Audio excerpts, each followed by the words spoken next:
morning, everybody. I would request everybody to be seated. So with this, I would like to welcome everybody to the day 2 of the Defense News Conclave, Stories of US-India Defense Partnership. Yesterday, we had a very engaging conversation starting with an inaugural session followed by 3 distinct panel discussions. Today, we would have another round of inaugural session and then followed by 2 panel discussions. I would encourage the audience to pose questions during the panel discussion that we have. The 2 panel discussion that we have, session 4th would be on the 4th pillar of democracy. A lot of my media friends are sitting in right now. So that is on informed view of US-India defense relation, followed by the last and the 5th panel discussion that is on the road ahead, Indo-U.S. for the global good. For summarizing yesterday's point and starting for the day, I would now request Pradeep Mehta, Secretary General Cuts International, to deliver the opening remarks. And also, I would like to call upon stage Rear Admiral Michael Baker and Shri Vishwesh Negi to come on the dais, please. Namaskar and very good morning to all of you, and welcome to this second day, as my colleague Puru described. And it was quite an exciting day yesterday. Very good sessions, including good discussions, and hopefully what we will see is what sort of it holds for the future of US-India strategic relations. I would use a larger word, more comprehensive than just defense. I am Pradeep Mehta, as was introduced by Puru, my colleague. I am the Secretary General, Founding Secretary General of Cuts International, which is a 40-year-old organization today. We are celebrating our 40th year through a series of events around the world. And one of the things which I would like to recall, which happened only last week, the noted economist, famous economist, Martin Wolf, the chief economics commentator of Financial Times, delivered our 13th 40th anniversary lecture in Delhi on a very interesting topic. The topic that we had chosen was the resolve which Government of India has made that by 2047, which is 100 years after our independence from the British in 1947, that we should become a developed country. Now, it's an aspirational goal. Perhaps may be difficult because of our size of the sheer size of our population, which is again expanding, and by the year 2047, it will probably be about 167 crores. That is the estimate which we made by. So you can look at the kind of impact if you do a per capita calculation of the same. But what Martin did say was that on a purchasing power parity basis, we might be the second largest economy in the world after China on a purchasing power parity basis. And we would have beaten US also in that reckoning. But more importantly, we would certainly be a global superpower. So, but what we will have is kind of a better democracy in terms of global governance. There will be a couple of countries instead of just a kind of a binary situation which exists today. And that, I thought, is important to recall. Now, our lecture series was kicked off by the Director General of the WTO in April last year at the WTO Geneva, Ngozi Okonjo-Iweala. And a remark that she made is very pertinent for me to recall, that as a civil society organization, for having been around for 40 years by itself, is a remarkable achievement. And that, I thought, is something which reflects in what we continue to do in terms of the global affairs that we are engaged in, looking at the Indo-Pacific economic framework, the Quad, etc., and as to what role we can play as a civil society organization on organizations across the whole realm of the Indo-Pacific region. Now, in this particular manner, that what we are doing is we have built up a formidable alliance of civil society groups, which includes think tanks as well as advocacy groups across the continent. India also considers Eastern and Southern Africa as part of Indo-Pacific, so even they are included in this particular group. And what was remarked by the ambassador yesterday was something again worth recalling, is the kind of operations that we have carried out in the Arabian Sea in order to control or take stock of the kind of piracy which is happening there.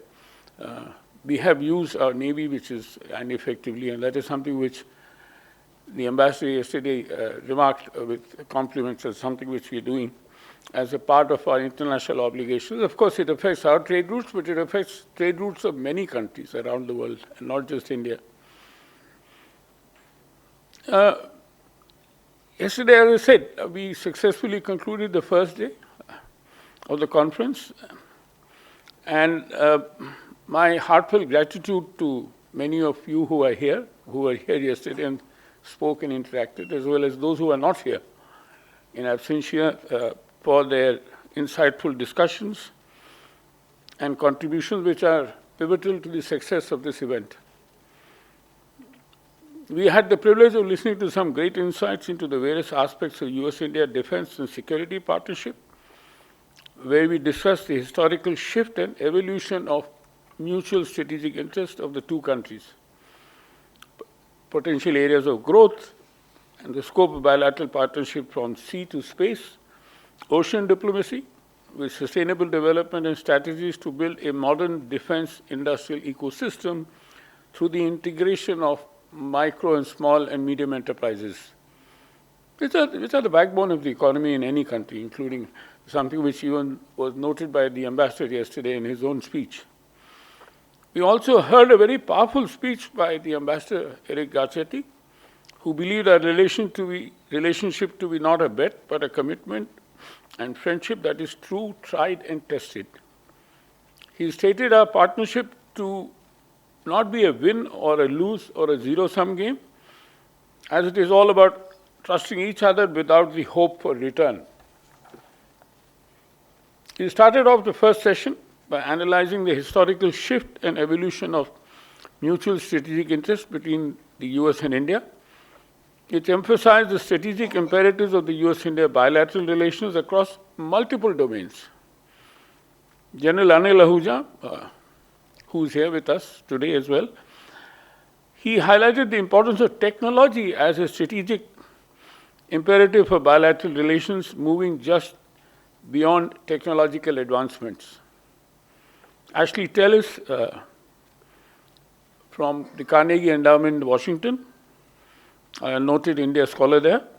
He also outlined 5 areas of improvement that are strategic: strategic consultations, military cooperation, defense trade, industrial cooperation, and combined operations.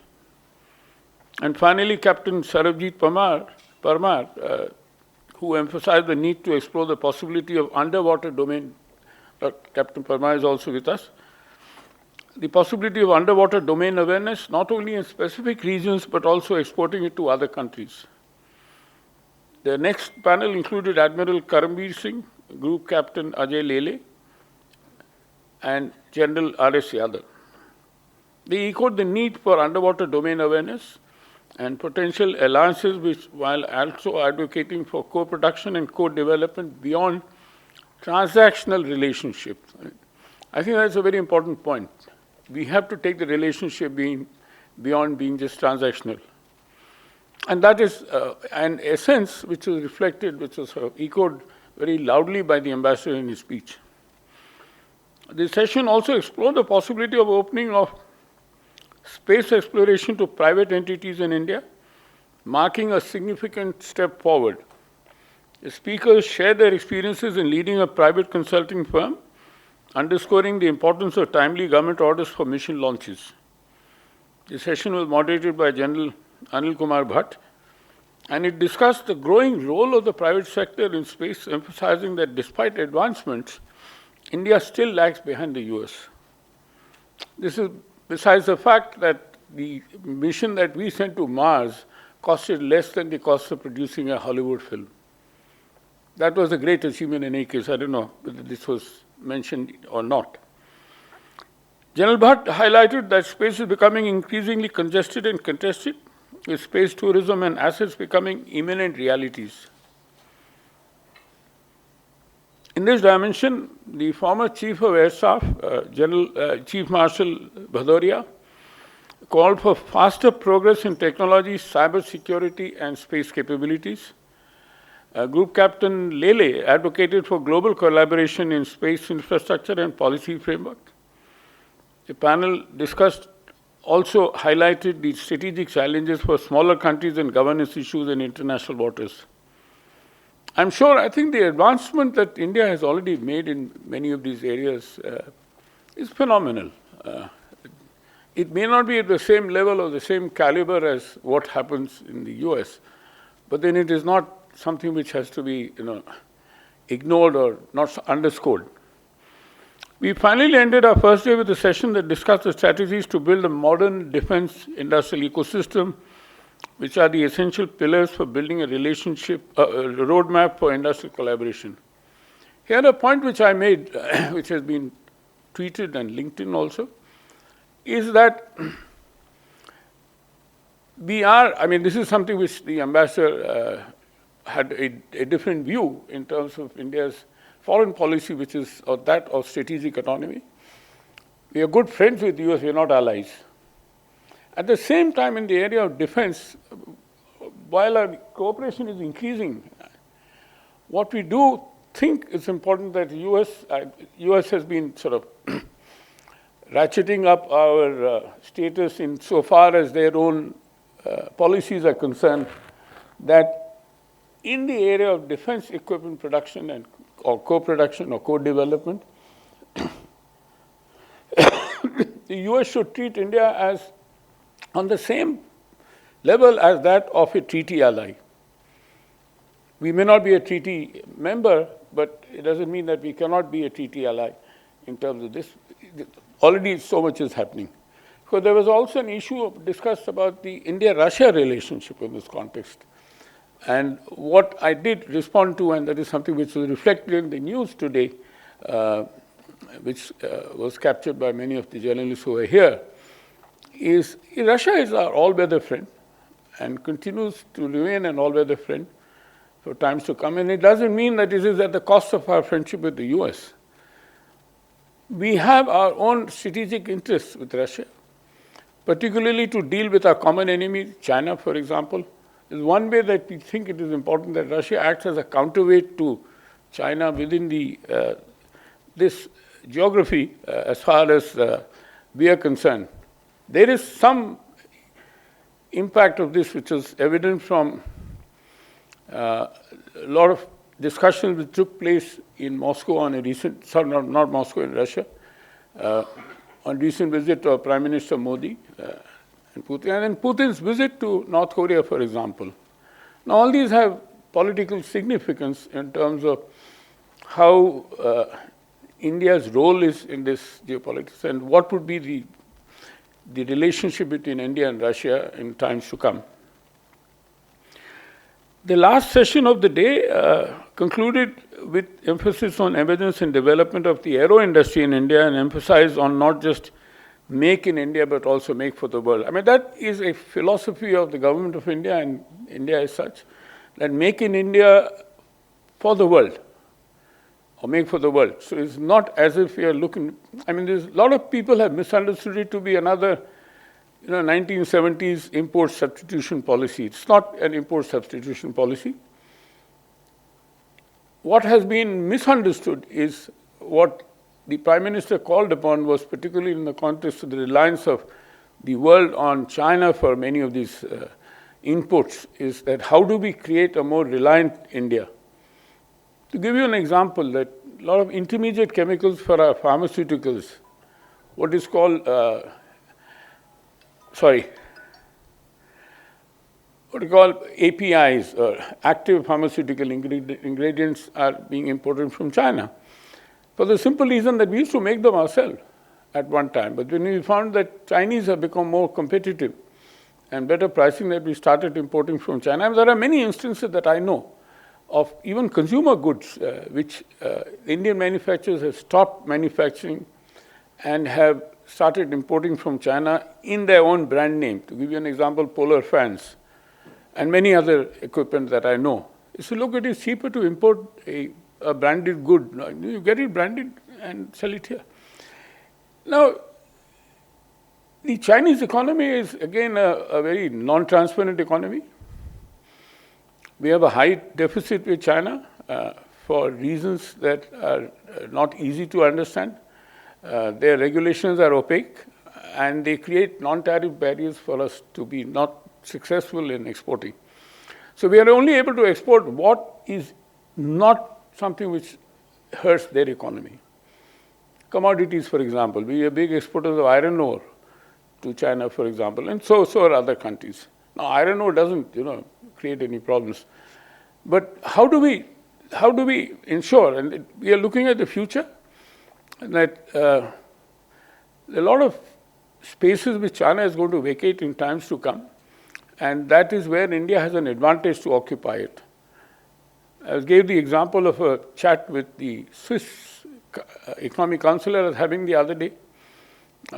We have entered into a free trade agreement with EFTA, European Free Trade Association, which are non-EU European countries, Switzerland, Norway, Liechtenstein, and Iceland. These are the 4 countries, and there we have a commitment from them for $100 billion investment, as against the kind of tariff concession that we are giving. And what the Economic Counselor of Switzerland told me was that there are 1,000 Swiss companies operating in China, of which 400 are operating in India. And we would like those 600 companies which are not operating in India to shift from China to India. I mean, that is their thinking. Overall, the lot of signals that I get from globally, including from the U.S., our trade is growing with the U.S. Is over $200 billion, and we expect that it should, our aspirations on both the sides is to grow it to $500 billion, which is not impossible. It is possible if we are able to progress in this particular manner. There are always some sticking points in all relations, but those can be overcome by clear. To give you an example, we have 6 disputes with the U.S. in the WTO. And the dispute settlement machinery of the WTO is at a standstill. Not get into the politics of that, but what did happen was that Government of India and Government of U.S. decided to settle those 6 disputes bilaterally. So it shows that where there is a will, there is a way. Fine, we have a dispute, it cannot be settled, let's sit down and settle, like Lok Adalat, or conciliation, I would say. And that was settled. So there are a lot of examples of good relations which can be seen as good indicators of developing a healthier relationship. We are at an inflection point in our bilateral relationship, and the insights gained yesterday and today will guide our efforts towards a more robust and resilient partnership. I gave you some examples. Let us carry forward the momentum and enthusiasm into today's sessions as well. Thank you all once again for your invaluable contributions, and I look forward to engaging this session that will continue to shape the future of the US-India partnership. With that, I have great pleasure in welcoming Admiral Baker and Mr. Negi from our Defense Ministry. Over to you. Good morning, everyone, and welcome back. I have the unenviable position of speaking after my ambassador. who spoke, I think, brilliantly yesterday, and whom many of you have already covered. My intention was really to, this morning, mark the amazing amount of activities that we have done together, the accomplishments we've had together as India and the United States in our major defense partnership. But much of that was covered yesterday, and I won't reiterate all of that. And I anticipate that my dear colleague, Sri Vishwesh Negi, will cover some of that. So I will spend a little more time talking more about purpose and mission. But before I do that, I just want to recognize the great mentors in this room from whom I've benefited in my 2 years here in India, be that from General Sharma or General Ahuja or General Kandare, thank you, sir, and Admiral Singh, my colleague Vishwesh Negi, who's been a great guide for me, and Colonel Shailendra Arya, who's been instrumental in the time that I've been here, and many others in the room who've taught me over the last 2 years. And across the government and military of India, the names are countless. General Chauhan, being gracious with his time and his counsel, has really helped me to understand India's perspective, India's, I think, strategic imperatives in a way that have helped make me a better advisor to Admiral Paparo, and before him Admiral Aquilino, and as well to Ambassador Garcetti.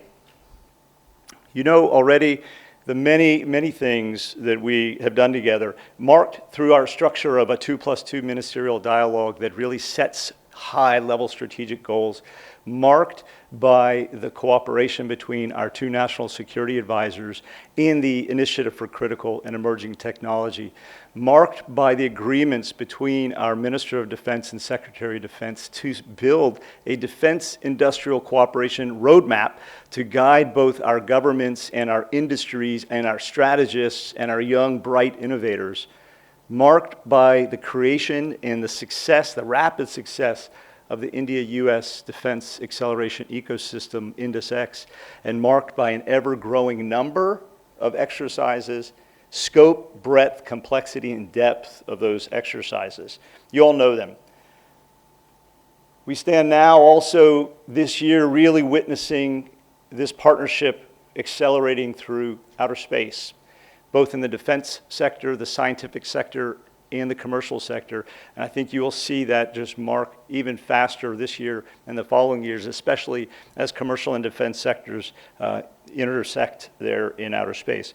This is a place in an area to watch, I think, with great interest as we go forward, and I know for one, I'm happy to have been part of that. But I think back over my 2 years here, as I reflect on that tenure, I'm exceptionally proud to have been part of this India-U.S. major defense partnership, and I'm exceptionally proud to lead a team that we call the United States Defense Group India. And United States Defense Group India has a purpose, a very simple and clear purpose. It is to take the promise of the major defense partnership, take that strategic promise and turn it into an operational reality. It is our job as military planners and military leaders to create options for our political leaders. Ambassador Garcetti said yesterday, we are a mission on a mission. And inside of his embassy, and within the construct of the Indo-Pacific Command, the United States Defense Group India has a very clear mission. Our mission is to deter war. Our mission is to deter major conflict. Our mission is to help enable security that promotes free, fair, secure prosperity through the Indo-Pacific. And I think with India, we are completely aligned in that mission. My mission emanates from Admiral Paparo and his strategy to prevail, which emanates from the Secretary of Defense and his national defense strategy of integrated deterrence, which emanates from the President of the United States and his national security strategy. My mission emanates from Ambassador Garcetti's mission on a mission, which emanates from the President of the United States. This is coherent and clear and consistent throughout the levels of our government. And our method to deter war is to be able to prevail. The best method to deter war is having the capability, the capacity, the interoperability, the will, and the political resolve to win. So every day we work to prepare in order to prevail, ultimately to deter. Our method of doing that is really set along two sets, and we talked a lot about part of it yesterday. We work to deliver a technical capability. Every country is continuously in a state of developing its armed forces. It's never stagnant. It's completely in a new set of development. And in India's development of armed forces, there are elements that are acquisition, there are elements that are national development, there are elements that are procurement. And part of my team's responsibility is to deliver technical capability at capacity, at location, and on time. Those are the means of military capability. We talked a lot about it yesterday, but that's not the most important part. Our second method is to build mission capability. And we build that mission capability. This is the human interoperability. We build that mission capability every day between India and the United States through our person-to-person contacts, through the military education exchanges that we have between our two countries, two ways, between the numerous exercises that we do, between the policy agreements that enable us to be prepared to do things together.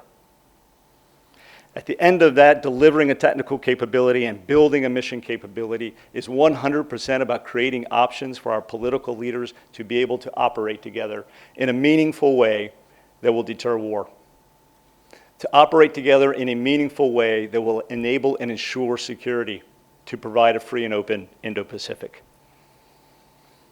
I'm confident that the progress we've made in the last 2 years, whether it is in a technology transfer of GEF 414 engines, whether it is in the continuation of co-production that we've done on Apaches and M777s, or the new co-production that will happen with MQ-9 or with Stryker or with Javelin or whatever may come next. It is the people that are working together day in and day out through our increasingly intense, deep, and scaled exercises and our ability for our countries to operate together at a moment's notice. That is my responsibility as the leader of United States Defense Group India here, is to give options to our political leaders in partnership with my Indian colleagues. And I've been deeply thankful to them for their support, for their cooperation, for the great progress that we've made. Thank you all. Thank you very much for those welcome remarks. For now, I would like to call upon Shri Vishwesh Negi, Joint Secretary, International Cooperation, Ministry of Defense, Government of India, to deliver his special remarks. Thank you, and a very good morning to all. On behalf of the Ministry of Defense, I convey my warm greetings to the Secretary General of Cuts International, also to Admiral Baker from the U.S. Embassy, and to all the esteemed and learned guest panelists who are present at this forum. We appreciate the sincere efforts of the Cuts International in organizing this important interaction, which reflects on the India-U.S. defense relations, and for inviting the Ministry of Defense to share our perspective in this important and ever-growing area of cooperation between the two leading democracies of the world. I also thank the USI of India, the U.S. Embassy in New Delhi, and the US ISPF for supporting this initiative today. The India-U.S. Bilateral relationship, especially in defense, is indeed set to be the most consequential 21st century partnership. We have everything going for us. Our strong global, comprehensive, and also close partnership is underpinned by mutual strategic interests, natural convergences in security, defense, and trade, the foundational defense agreements, and an understanding to work together to preserve the global commons and the rules-based international order. I would reiterate the words which have been spoken by the previous speaker, that the last 2 years have been a period wherein a real momentum has been picked up in defense, primarily building on the implementation of the foundational agreements like the LEMOA, COMCASA, GSOMI, and the BECA. The portfolio of defense cooperation has increased both in substance and activities. This relationship is further accelerated by the presence of a large and productive Indian diaspora in US, which is an important element working to bring our countries closer. We believe that the time in the India-U.S. relationship is now. Some of the core elements of this ever-growing defense partnership with the U.S. I would like to mention here. Although it might have been spoken about in the earlier sessions, but I don't want to miss this opportunity to express the viewpoint of the Ministry of Defense. What we have now is a very robust military-to-military engagement framework, exercising together and also engaging in all defense fields and domains. I'm happy to share that with the United States, we conduct the largest range of exercises globally, participating in CENTCOM, AFRICOM, and also exercises in the Indo-PACOM. One of the main reasons for such an integration has been the operational usage of mostly similar defense platforms, like the C-17s, C-30s, Apaches, Chinooks, P-8s, M777s, etc. Further, Indian and US navies operate closely in the Indo-Pacific, from the west coast of US to the Western Indian Ocean. Last year, India also joined the US-led Combined Maritime Force, which is a naval construct. This will enable greater operational coordination in the Indian Ocean region. In this endeavor, especially in the maritime zone, we are working towards cooperating in maritime domain awareness, SAR activities, UDA programs, and similar such new initiatives. A special mention on the defense industry partnership, which is graduating from the naturally perceived buyer-seller relationship to an equal stakes partnership focusing on co-manufacturing and co-development. Under the Make in India policy, India is becoming one of the largest defense manufacturing bases in the world, which can also produce defense equipments for its partner countries in the region. As a result of these revised policies, more and more global defense companies, including from the US, are setting up their manufacturing bases in India. In this context, the Defense Industrial Roadmap, which is a manifestation of the vision of our respective leadership, covers all areas and builds up a sustained defense industrial partnership for years to come. It is a vision statement which has been minutely detailed, taking into fold the perspectives of stakeholders from within and outside the government, especially the industries. Therefore, it is a reflection that there is a common agreement across the defense industries in both the countries for a long-term partnership in focus areas. To cement the industrial partnership, the Security of Supplies Agreement, commonly known as SOSA, will be an important factor as and when it is adopted by the two sides, as it is bound to give impetus to both the defense primes and also the startups.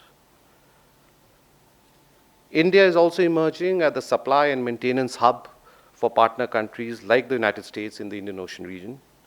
The Master Ship Repair Agreement signed with the US government will go a long way in enabling our shipyards to further gain capabilities and capacities.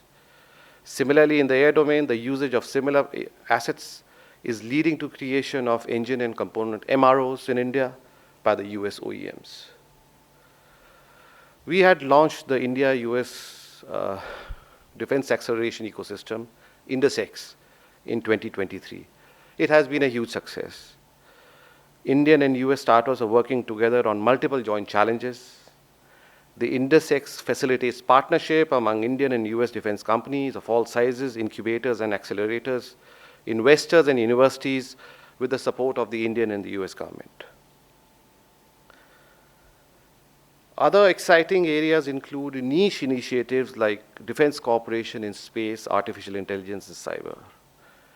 We recently concluded an important and successful session in the India-U.S. Defense Space Cooperation and also Defense AI Cooperation in the US, which was timed exactly around when a major India-U.S. civil space cooperation event was being held in Bengaluru.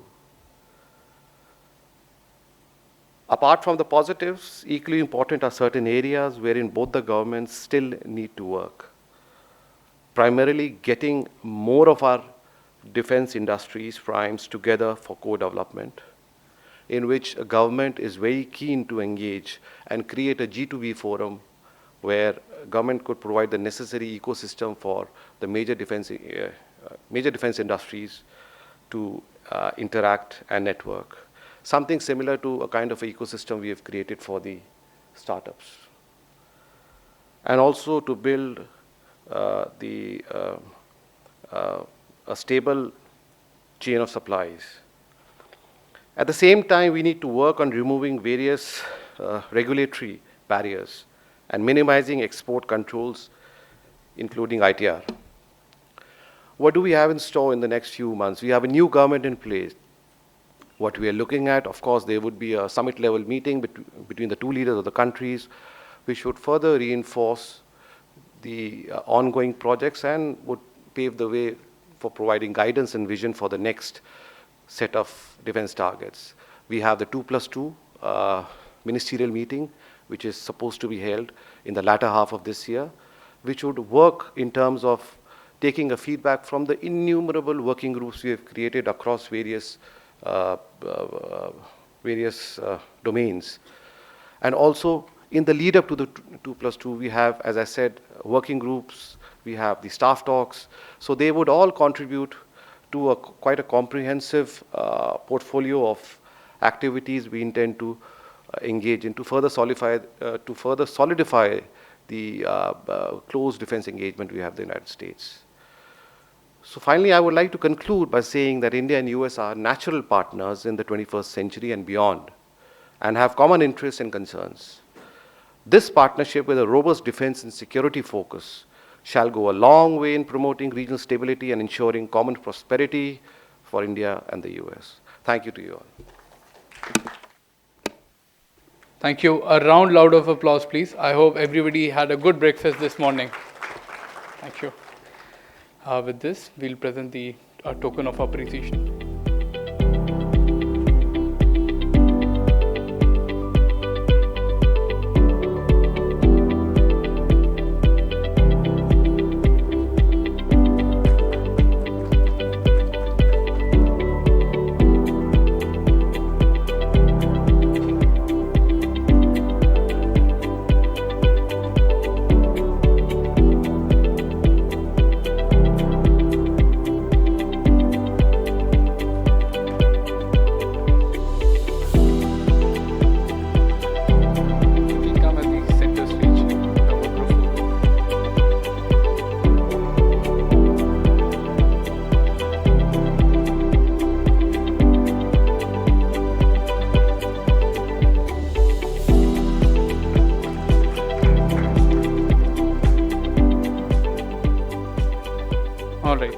With this, we move on to our fourth panel discussion.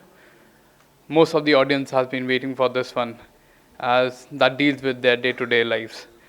The fourth pillar of democracy, informed view of US-India defense relations. First and foremost, I'd like to call upon the moderator and chair, Major Namrata Dhasmana, geopolitical analyst. Also our other panelists, Dinakar Perry, senior assistant editor at The Hindu, Manu Pabi, senior editor at The Economic Times, Nainema Basu, editor Diplomacy and Defense, ABP Live, ABP Network, and Rahisha Sehgal, foreign affairs anchor, WION, and Snehesh Philip, defense and strategic affairs editor, The Print. So most of us have been reading their views. Today we'll get to hear their views also. Okay, we've already crossed a little time, and I'm equally excited and, if I can say, nervous, because I'm surrounded by all the journalists.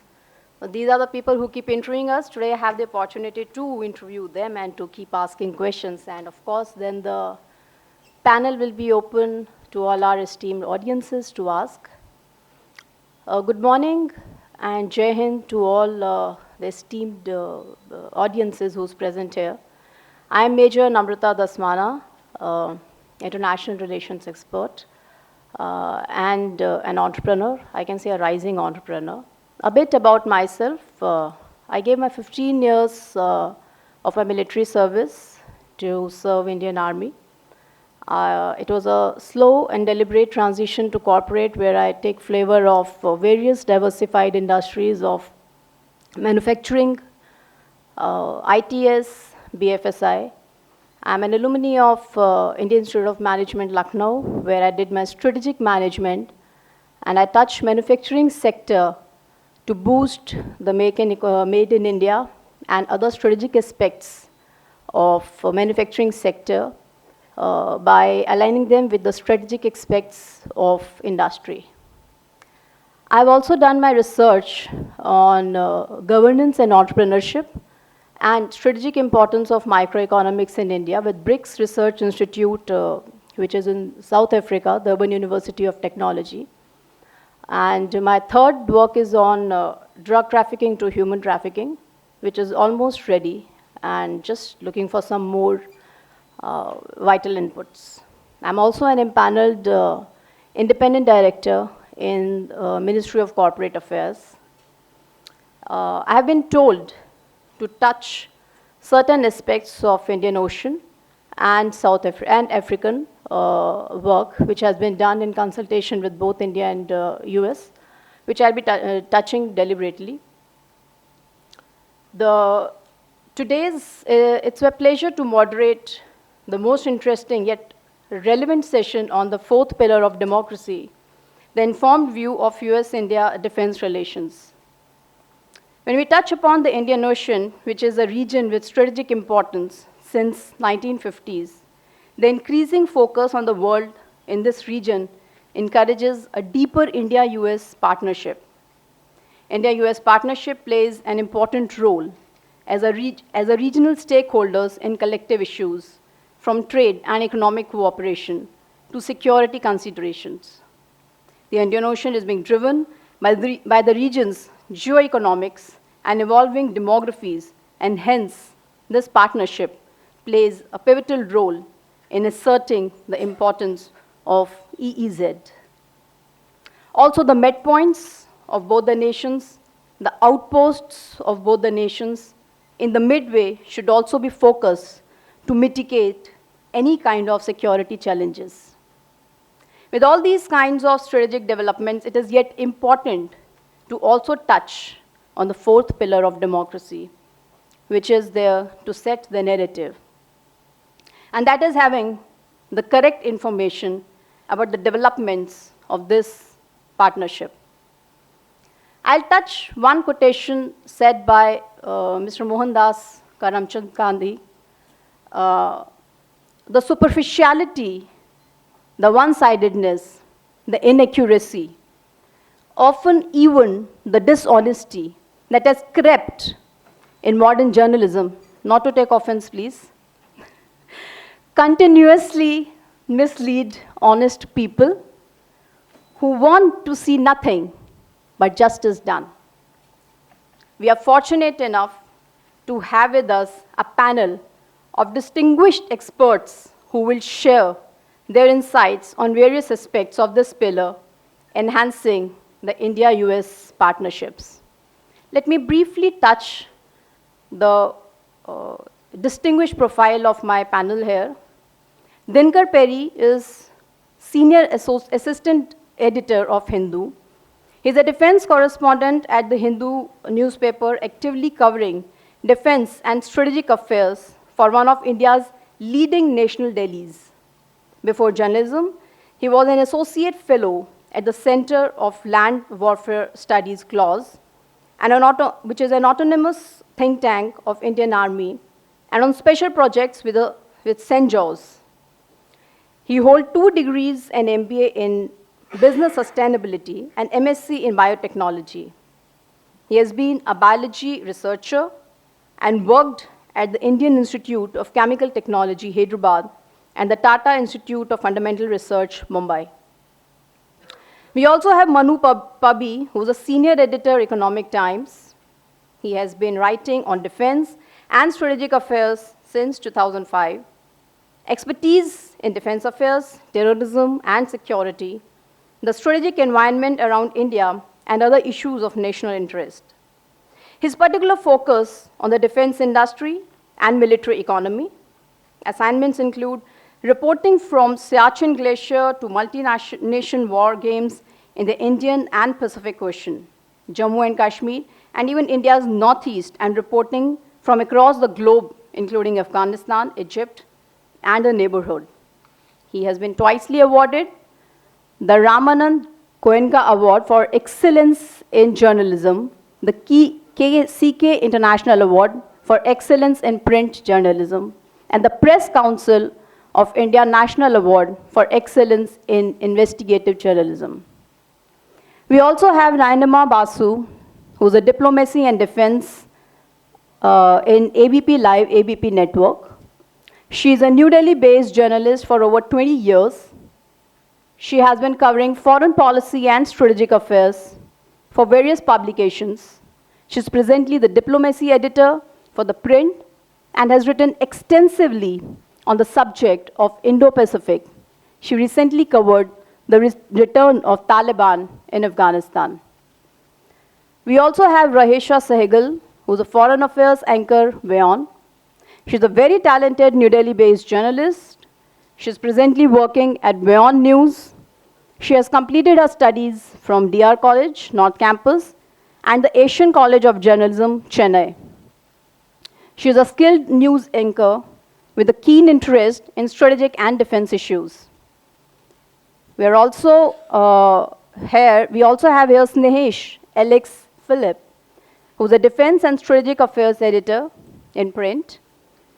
He's an experienced journalist with a demonstrated history of working in the newspaper, news agency, TV, and now digital. A strong media and communication professional in the postgraduate diploma in journalism from the Asian College of Journalism. So I'm going to have my candid conversation with all these journalist friends after the panel, but before that, let's get the thing started. How I have designed the discussion is to touch a little on what I've been told to do on Africa and India, on Africa, the work done by India and US and Africa. And then I'll keep the panel open for my all panelists. If time permits, I'll ask the questions, else the arena will be open for the audiences.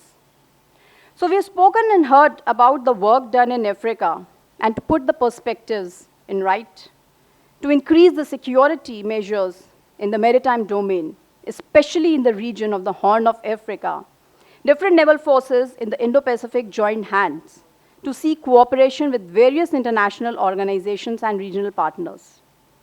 A diverse set of engagements in education, healthcare, agriculture, defense and security, science, technology, capacity building, and infrastructure that India has laid down for the interest and willing countries from Africa is much appreciated by the recipients.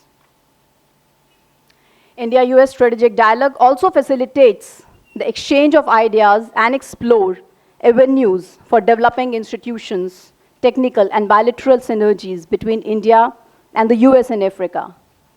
This is a recent development, and notably, this is the first dialogue of its kind between the two nations since the African Union became a permanent member of the G20 during India's presidency. Now, the trend has been found in the narratives identified a high incidence of disinformation related to the US skepticism. For example, war-related disinformation included a military exercise called Han Kuang drills, which were conducted as a rehearsal for a former President Sang Ing-swen escape, and as an evacuation drill for America. Then the narrative was the US would not be able to protect Taiwan in the event of war and might even abandon it. As we have heard from our eminent guests by the ambassador, that we are on a mission, and we are on a mission to counter this cognitive warfare also. The US government has asked, as we navigate this new era of cooperation, co-imagination, several questions arise in combating disinformation and best practices associated with it. India-US partnerships shape the geopolitical dynamics of the Indo-Pacific region, and it is imperative to battle the disinformation to anchor peace and strong bilateral relations. Just the way the narrative and disinformation can be seen against our friend United States of America. At the same time, I will also emphasize upon Western media, which does indicate some disinformation and not actually what's happening on ground. Before I touch only the media, there are also a lot of surveys that does touch the cognitive minds of people. Recently, I was reading a survey done by Gallup's, a US-based organization, where they did the survey on the willingness to fight for the country. And the survey says 86% of Pakistanis are ready to fight for their country. I'll not dwell much into it. The audience is wise enough to understand whether the survey can be right with 86% of Pakistani people fighting for the country or not. So that's the reason the call for regulations to modulate or to regulate these kind of narratives or these kind of disinformation is important. And that's the way I will just begin the discussion with my esteemed panelists, and I will invite Dinkar Perry to open the session with his narrative. And if time allows, I will ask the questions, else we'll switch on to the another panelist. Mr. Dinkar Perry. Good morning, everyone. Thank you, Kutz, for this invitation to be here. And yeah, yesterday it was quite a heavy day. I've been here all day. So I'll just take, I've been given few tentative questions, so I'll just stick to that given the time, about 5 minutes. So couple of things about the TOTs, how much of TOT is actually happening between India and the US, and the role India and US-India defense partnership on the broader geopolitical dynamics in the Indo-Pacific. So TOT, I mean, we hear quite a lot about the transfer of technology, and in fact, in India we have a different way of, or rather a slightly skewed way of looking at TOT. We look at percentage, and we get excited about it. We talk about 60, 70, 80. I mean, that's probably not always the, real metric to judge TOT, because if that was the metric, we should have been building our own MMRCA, our own submarines and whatnot. I mean, after all the 3, 4, 5 decades, what we have been, doing, what we have been doing. So that said, the fundamental point is no one will give you the real core tech, whatever the price, because that's what keeps countries apart. They'll keep that club exclusive. Not just, say, jet engine is one example, but so that applies to all the technologies. So the point is, when we say we want technology transfer, we should be wise enough to first say, okay, the core, no one will give that. Get the other ones, build your capabilities, and then build the core tech on your own. So the jet engine also should be seen in the same light. So the GE414 in that sense is quite a significant deal. In the sense, it's a manufacturing license. So we'll be assembling that engine here, which definitely will, upscale your industry. It's a chance to upscale your industry, but the point remains, we should build our own engine. So it's both. It's a great opportunity, but also something we should keep parallelly going. Something we should not lose sight of that, because we take it for granted, then you are dependent on someone else for that engine forever. So that should not also be the case. And that said, when we talk about co-design and co-development, we talk a lot about it now. But so far, the real code design between India and US is not really much. I mean, there are a few projects now on the list, the revamped DTTI, but they are yet to see light of the day, because they're still somewhere on the drawing board. Quite a few of them, but we're yet to see them. So what we are talking about is co-manufacturing right now, whether it's Stryker, some assembly of the MQ-9s, etc., etc. So it's a great step, but we are still not there at the code design. Probably that's the next step. We're coming there one step at a time, because it just does not happen overnight. On the second point on that, so how does this India-U.S. Defense collaboration benefit the larger global? We talked, Africa was mentioned a lot, and also the how does it influence geopolitics? Uh, there is a significant uh, positive multiplier effect, I would say, in that terms, because India and US bring two different capabilities. See, US has the technology, the capacity, so US brings the market, the technical expertise to upscale it, to lower the price. Someone mentioned yesterday, not Captain Palmer. So not everyone wants that high-end tech. Not most people can't afford it. So it's the lower-end things, the support elements, so the transport aircraft, the support vehicles, etc., which most countries want. And most of the, it's not about just giving a niche technology. It's about using it, employing it in the right way, which probably most countries in the Indo-Pacific, I'll just talk in the Indo-Pacific context, most of them probably don't even need it, can't use it. It's both ways, can't afford it. So it's about, so that's where I think the India-U.S. Collaboration on this defense industrial scale really fills that gap, because we can scale it down, make it more affordable, and get it across. Which, I mean, we have there are a lot of countries, one country can't do enough. I mean, India has been trying to do a lot in the AOR, especially in the maritime domain, the Navy being the kind of the lead in that. But capacities are limited. See, India has to cater to its own requirements. There are compulsions, exigencies, and also, sparing what you can. So, I mean, we have been seeing a real crunch of sparing capacity. So that's, again, what India and US can fill. So one quick point on the disinformation, which, again, has been mentioned in my questions. So in the India-US relationship, probably disinformation does not play so much aspect. It's in a way limited. But yes, the disinformation happens elsewhere. For example, what we face as journalists is, say, for example, in the war in Ukraine, we don't know what to believe. There's so much coming out.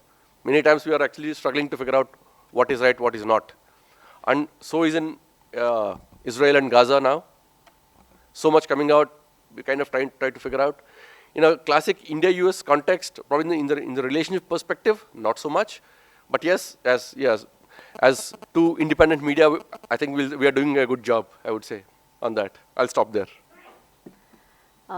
Thank you, Dinkar.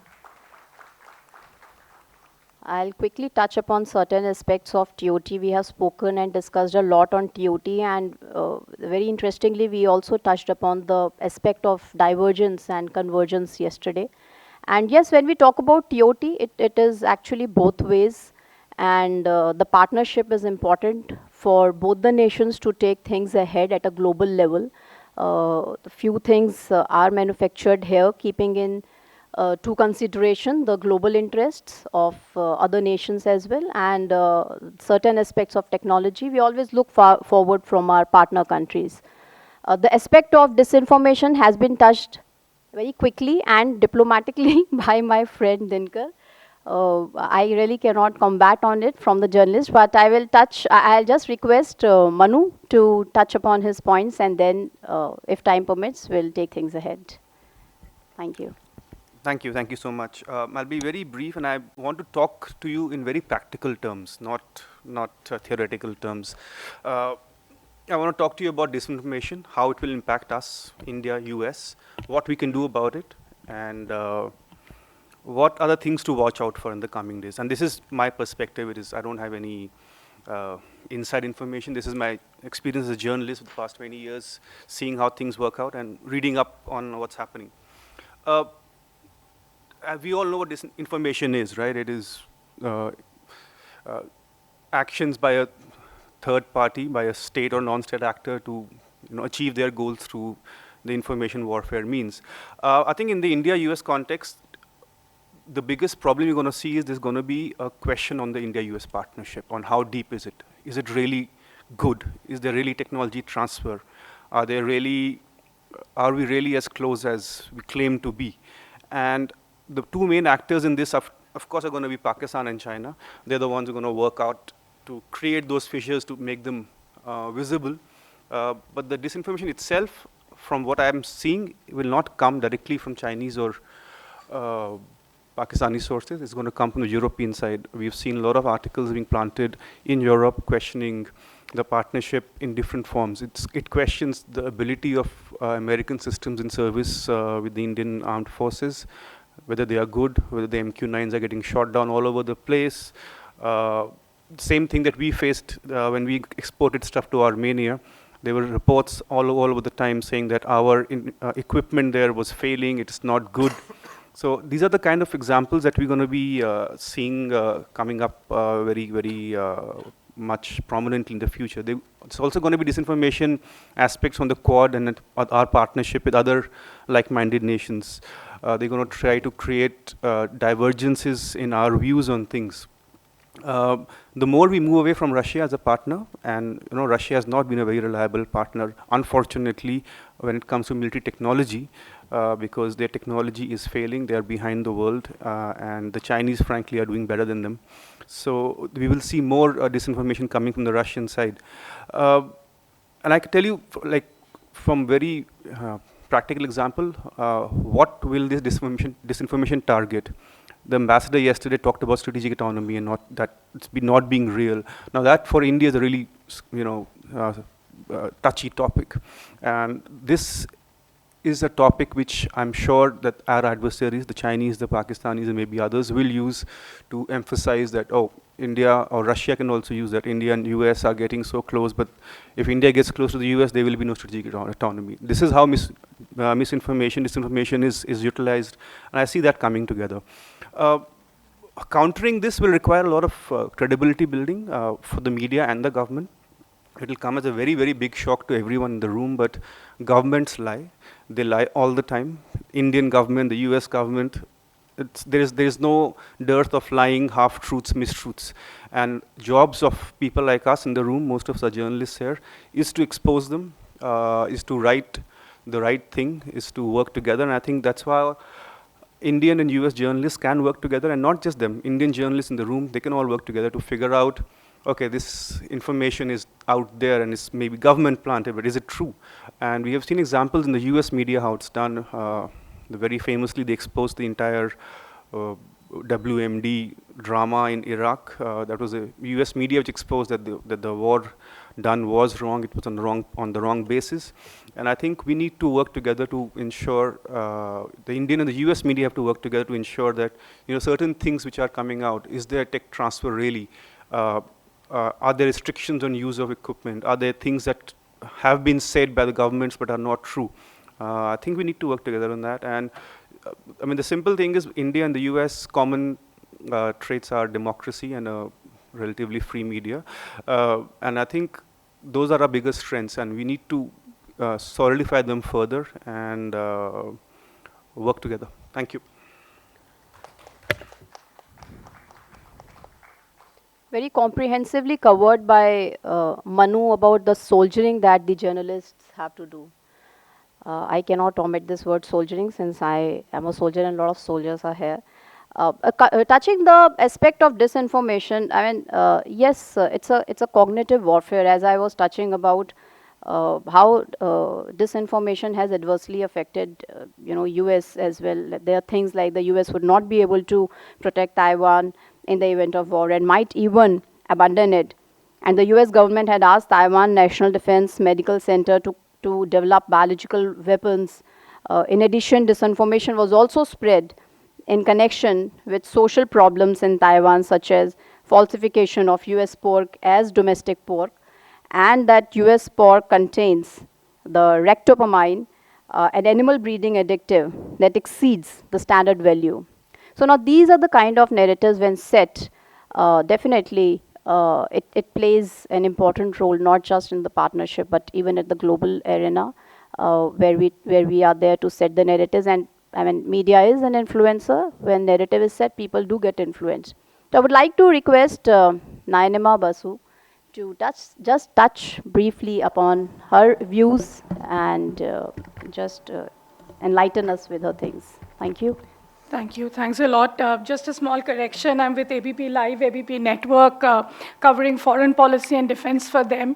Again, I've been asked a few questions to be answered, for this session. I would not take much time. Just to talk about disinformation again, I believe A lot has been the role that has been played by social media today, and also journalists, I would say, tend to play victim to that. We are relying too much on tweets these days, I believe, and not really on primary source, which used to be the traditional old school journalism. And I consider myself to be a student of old school journalism, being in journalism for almost 20 years now. When I started, I remember my first editor telling me that you must always be there when the news is happening. Well, that may not be possible today in an era where cost-cutting and budget has become the mainstay of all media organizations mostly. But then I've been lucky enough to work for several media organizations who gave me the freedom to go and do ground reporting, and which is why I was able to probably cover Afghanistan when the Taliban takeover happened. And again, the decision was taken by me not to rely on Western media, or for that matter on tweets that the Taliban is coming, not coming, Ghani is living, he's not leaving. So I thought it'll be better for me to go, and I was quite grateful to my organization at that time to let me go and cover from there. Apart from that, I believe when it comes to ground reporting, a lot of journalists these days shy away from the fact that when we can get the information sitting in our office, why take the pains to go there? I again understood that when recently I was there in Eastern Ladakh, seeing the situation there, what the local residents, the villagers there are telling me about the standoff that is going on. Frankly speaking, sitting in Delhi, we hear something completely opposite the narrative is. But I think that's the job of a journalist, to play the balancing act and to bring the truth as much as possible. Although that is not really that easy, considering the times and days we are living in, because it seems the prerogative of most journalists these days have become to please all, and so that they are not cut off from so-called special briefings or gatherings. But then I guess we are not being truthful to our readers. For that matter, we should always speak the truth, state the facts, and that's as simple as that. Apart from that, I think when it comes to India-U.S. relationship, this is a very delicate relationship that has been it has had its own history, not just today, it's been going on for decades now. We've had several ups and downs, but I guess for the last 10 years maybe, or more than that, since the civil nuclear deal was signed in 2008, the relationship has been towards an upward trajectory. But again, taking cue from what US Ambassador yesterday said, there will always be, I believe from my personal opinion, kind of trust factor in this relationship. So when we talk about technology transfer and going into sensitive technical cooperation, technological cooperation, be it ISET, be it before that, the father of ISET I always called was the DTTI. There will always be the question of trust, and that factor will always play in as to how close India will be with Russia. Now, I'm not going to give here my opinion whether that is necessary or not. For India, strategic autonomy has always been important, but as I recently wrote in one of my columns, that strategic autonomy should not give rise to a bowl of noodles where you get completely entangled in what you need to do, but you need to prioritize what are your national security and how, which friend of your or a so-called like-minded partner is going to come and help you when you are really there fighting probably a two-front war, I don't know, or maybe some war, but then you really have the China challenge to address. So I think these are some of the questions the government needs to answer. It's not for the journalists to answer, but at the same time, I believe India-US relationship has come a very long way. Today, we see a lot of deals that are going to happen under the ISET route if they really go through. It'll be good for both countries, not just for India, it'll be good for US as well, which definitely needs India as much as India will need the US. Having said that, I would also believe in the fact that India should not look away from its neighborhood.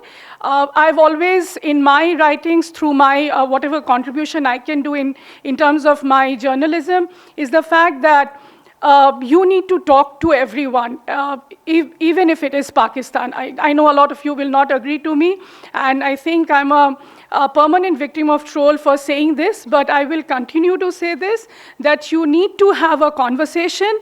If Kashmir you really think is an integral part of India, then you need to assert that with several moves that you need to take. You need to also have a dialogue with China. A standoff that is going on cannot continue the way it is continuing now. So again, I think both leaders, Prime Minister Modi, President Xi, they need to speak.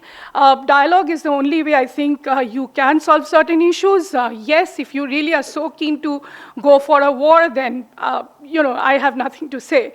But I think conversation is very important, be it neighborhood or be it beyond your neighborhood. If you can invite a Maldives for swearing in, you can also have a conversation opening up for your other difficult neighbors. So that's my moot point. Thank you so much.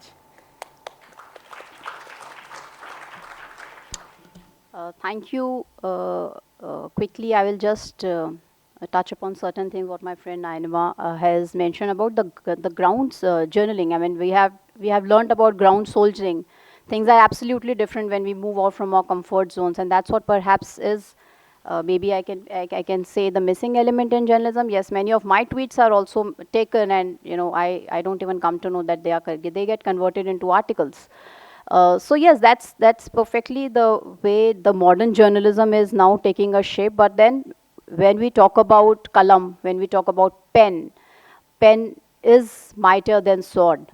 And that's where the power of journalism is all about. And that's where perhaps our journalist friends, when they are on the ground, they are able to make that difference, and they are able to set the right narrative, which is imperative in the global changing landscape altogether. I'll touch upon the conversation with or the dialogue with our neighbors. Precisely, we are evolving big time. We are transitioning. I mean, our country, India, as a nation, is evolving, and to what extent the dialogues really need to happen with our neighbors also takes a strategic aspect altogether, because there are other things also which takes a prime role at this point of time. Secondly, the balancing act, what Nainima mentioned about as a journalist, I think that's again a very, very important aspect when we talk about the Indo-U.S. Partnerships. The correct narrative and balancing with what actually both the nations are doing globally, not only for each other, really needs to be emphasized and focused upon by both the nations' government as a regulatory force, so that no such kind of disinformation or campaign happens. I will request now Rahesha Sehgal, who is a foreign affairs anchor in WION, to touch upon her views on disinformation and what she has to offer us. Thank you. Thank you, Chair. In today's day and age of uncertain times, global geopolitics has taken a pivotal moment. We are facing two wars, like what we've been discussing here yesterday as well, what the panelists have also touched upon. Two wars, the Ukraine-Russia war and the war in Gaza, and also the possibility of China and Russia opening a third front in the Indo-Pacific region to challenge the West, which is also high. And amidst such a complex and evolving backdrop, the two nations that have stood the test of time is the United States of America and India. Well, Washington and New Delhi have routinely highlighted that the world's oldest democracy, the U.S., has cooperated with the world's largest democracy, India. Well, they're not only areas of mutual interest where both the countries converge, but also strong people-to-people ties between India and the US. However, it is the defense ties that has taken the center stage between both the countries, from US aerospace major Boeing coming out with Atmanirbhar Bharat approach for P-81 aircraft to perhaps a success story of F-41 jet engine. I will, of course, not be touching upon this. I will be talking about the role of media, which is the fourth pillar of democracy, in strengthening ties between India and the US, and how perhaps news coverage have informed the public about this very important partnership that we are witnessing today. I will be listing out several factors and substantiating with examples for better understanding for all of us. Because we're in the age of social media, which has become an integral part of our daily life, the first factor, of course, is diplomatic communication. well, leaders and diplomats from across countries, when they meet each other at the summits and conclaves, they click pictures and they post it on Twitter, also known as Twitter diplomacy. To quote some instances here, of course, we've all seen the Melody trend on Instagram, where Prime Minister Modi clicked a picture with the Italian Prime Minister, and that took the social media by a storm. Or perhaps the laughs, the hugs, and the selfies of Prime Minister Modi at the G20 summit last year in New Delhi. When we come across such pictures on social media, what comes to your mind? Of course, the first thing that comes to our mind is the born home of New Delhi with various countries and the growing stature of India at a global stage.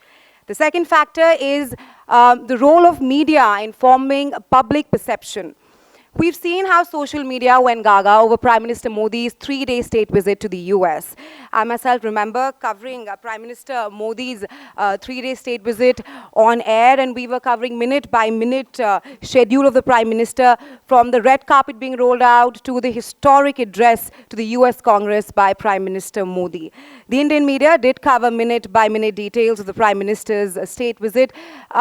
When you view such a program on your television or newspapers, for a layman, it gives an idea about strong India-US ties. And the Indian media, like I mentioned, I would now rather quote the headlines that were in the Indian media when Prime Minister Modi visited the US. One of the leading dailies wrote, US ties to go beyond, to go moon and beyond. Another newspaper wrote, new dawn in India-US ties. Let's all see how the Western media reacted to the coverage. One of the leading newspapers wrote, red carpets and yellow yoga mats, 5 moments that define India-US ties. Hence, just reiterating the point I made earlier, that when you see such news on TV or newspaper, it does have the power to form an impression on a layman on the growing ties between New Delhi and Washington. Another factor is media's role in enhancing soft power between two countries. In the case of New Delhi and Washington, America perhaps hailed India's Chandrayaan-3 moon landing, saying that it is proud to be New Delhi's partner. So when one country appreciates another country's success, there are 2 things that comes out. Number one, it gives a signal to their people that they care about the success of the other nation. And number 2, of course, laments strong ties between 2 countries.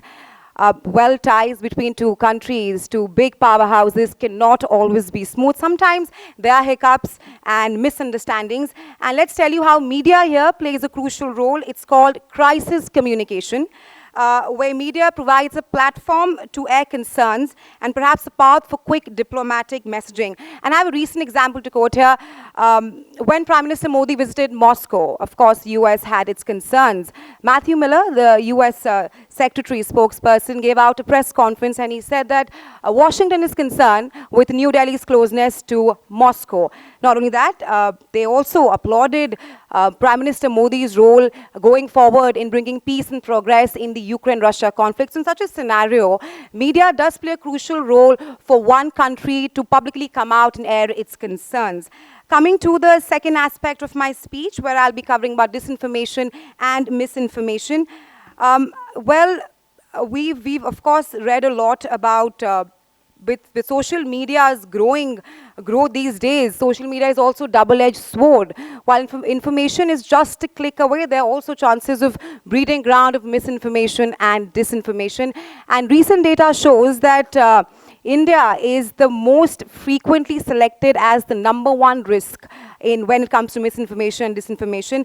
Now, as an anchor, and while we're reporting on various stories, especially with 2 wars in the backdrop, our approach is to report on both the sides. When it comes to Ukraine and Russia, what is happening in Ukraine, what Zelensky is saying, what Putin is saying, and let the viewer decide how to take things forward. I mean, a good report or a good story is only when we don't impose our opinions on the viewer, we just state facts. And to wrap up my speech, just that in any democratic country, the media plays an integral role in creating, molding, and reflecting public opinion, and no wonder it's called the 4th pillar of democracy. Thank you. Thank you, Rahesha, for covering everything so comprehensively. She touched upon Twitter and social media, and yes, they do form part of setting the narratives and setting some kind of perspectives. But I would also like to mention here the kind of algorithms and the kind of bots which are there. And the moment you do one hashtag of perhaps China, your Twitter handle is just spammed. And I'm saying it with my own personal experience. Since the time I have mentioned it as a China watcher, it's been spammed by all the kind of spams and bots. I would also like to touch upon the motivation behind the disinformation. We do know that a lot of money gets infused to set the narrative, be it the time of electoral, just whether to influence the electoral conduct or during the time of elections or any other kind of important event. So I will switch over to Snehesh Philip, if he can touch upon the motivations behind the disinformation, and also to just share her views to enlighten us with her all experience. Thank you. Thank you so much. There's one advantage and disadvantage of speaking at the last is that one advantage is that you know what others have spoken. The disadvantage is that many would have already spoken about the topics that you really wanted to talk. Well, the topic that I'll go on to your point, but initially what was given to me was the importance of strategic reporting on India-U.S. defense partnership, and that it should include balanced coverage for both benefits and challenges to enhance public understanding through in-depth feature stories. Now, I'll keep it very short, but if you look at the India-U.S. Defense Cooperation, it's based on the new framework for India-U.S. Defense Cooperation, which was renewed for 10 years in 2015, which means that it is up for renewal and talks are already on. If you look at how India's defense cooperation with the U.S. has gone over the last few years, it was in 2016 when India was designated as a major defense partner. Right? And in 2018, India was moved into the Tier 1 of the U.S. Department's Commerce's Strategic Trade Authorization License exception. Now, over the years, we have deals which are struck to close to about $20 billion.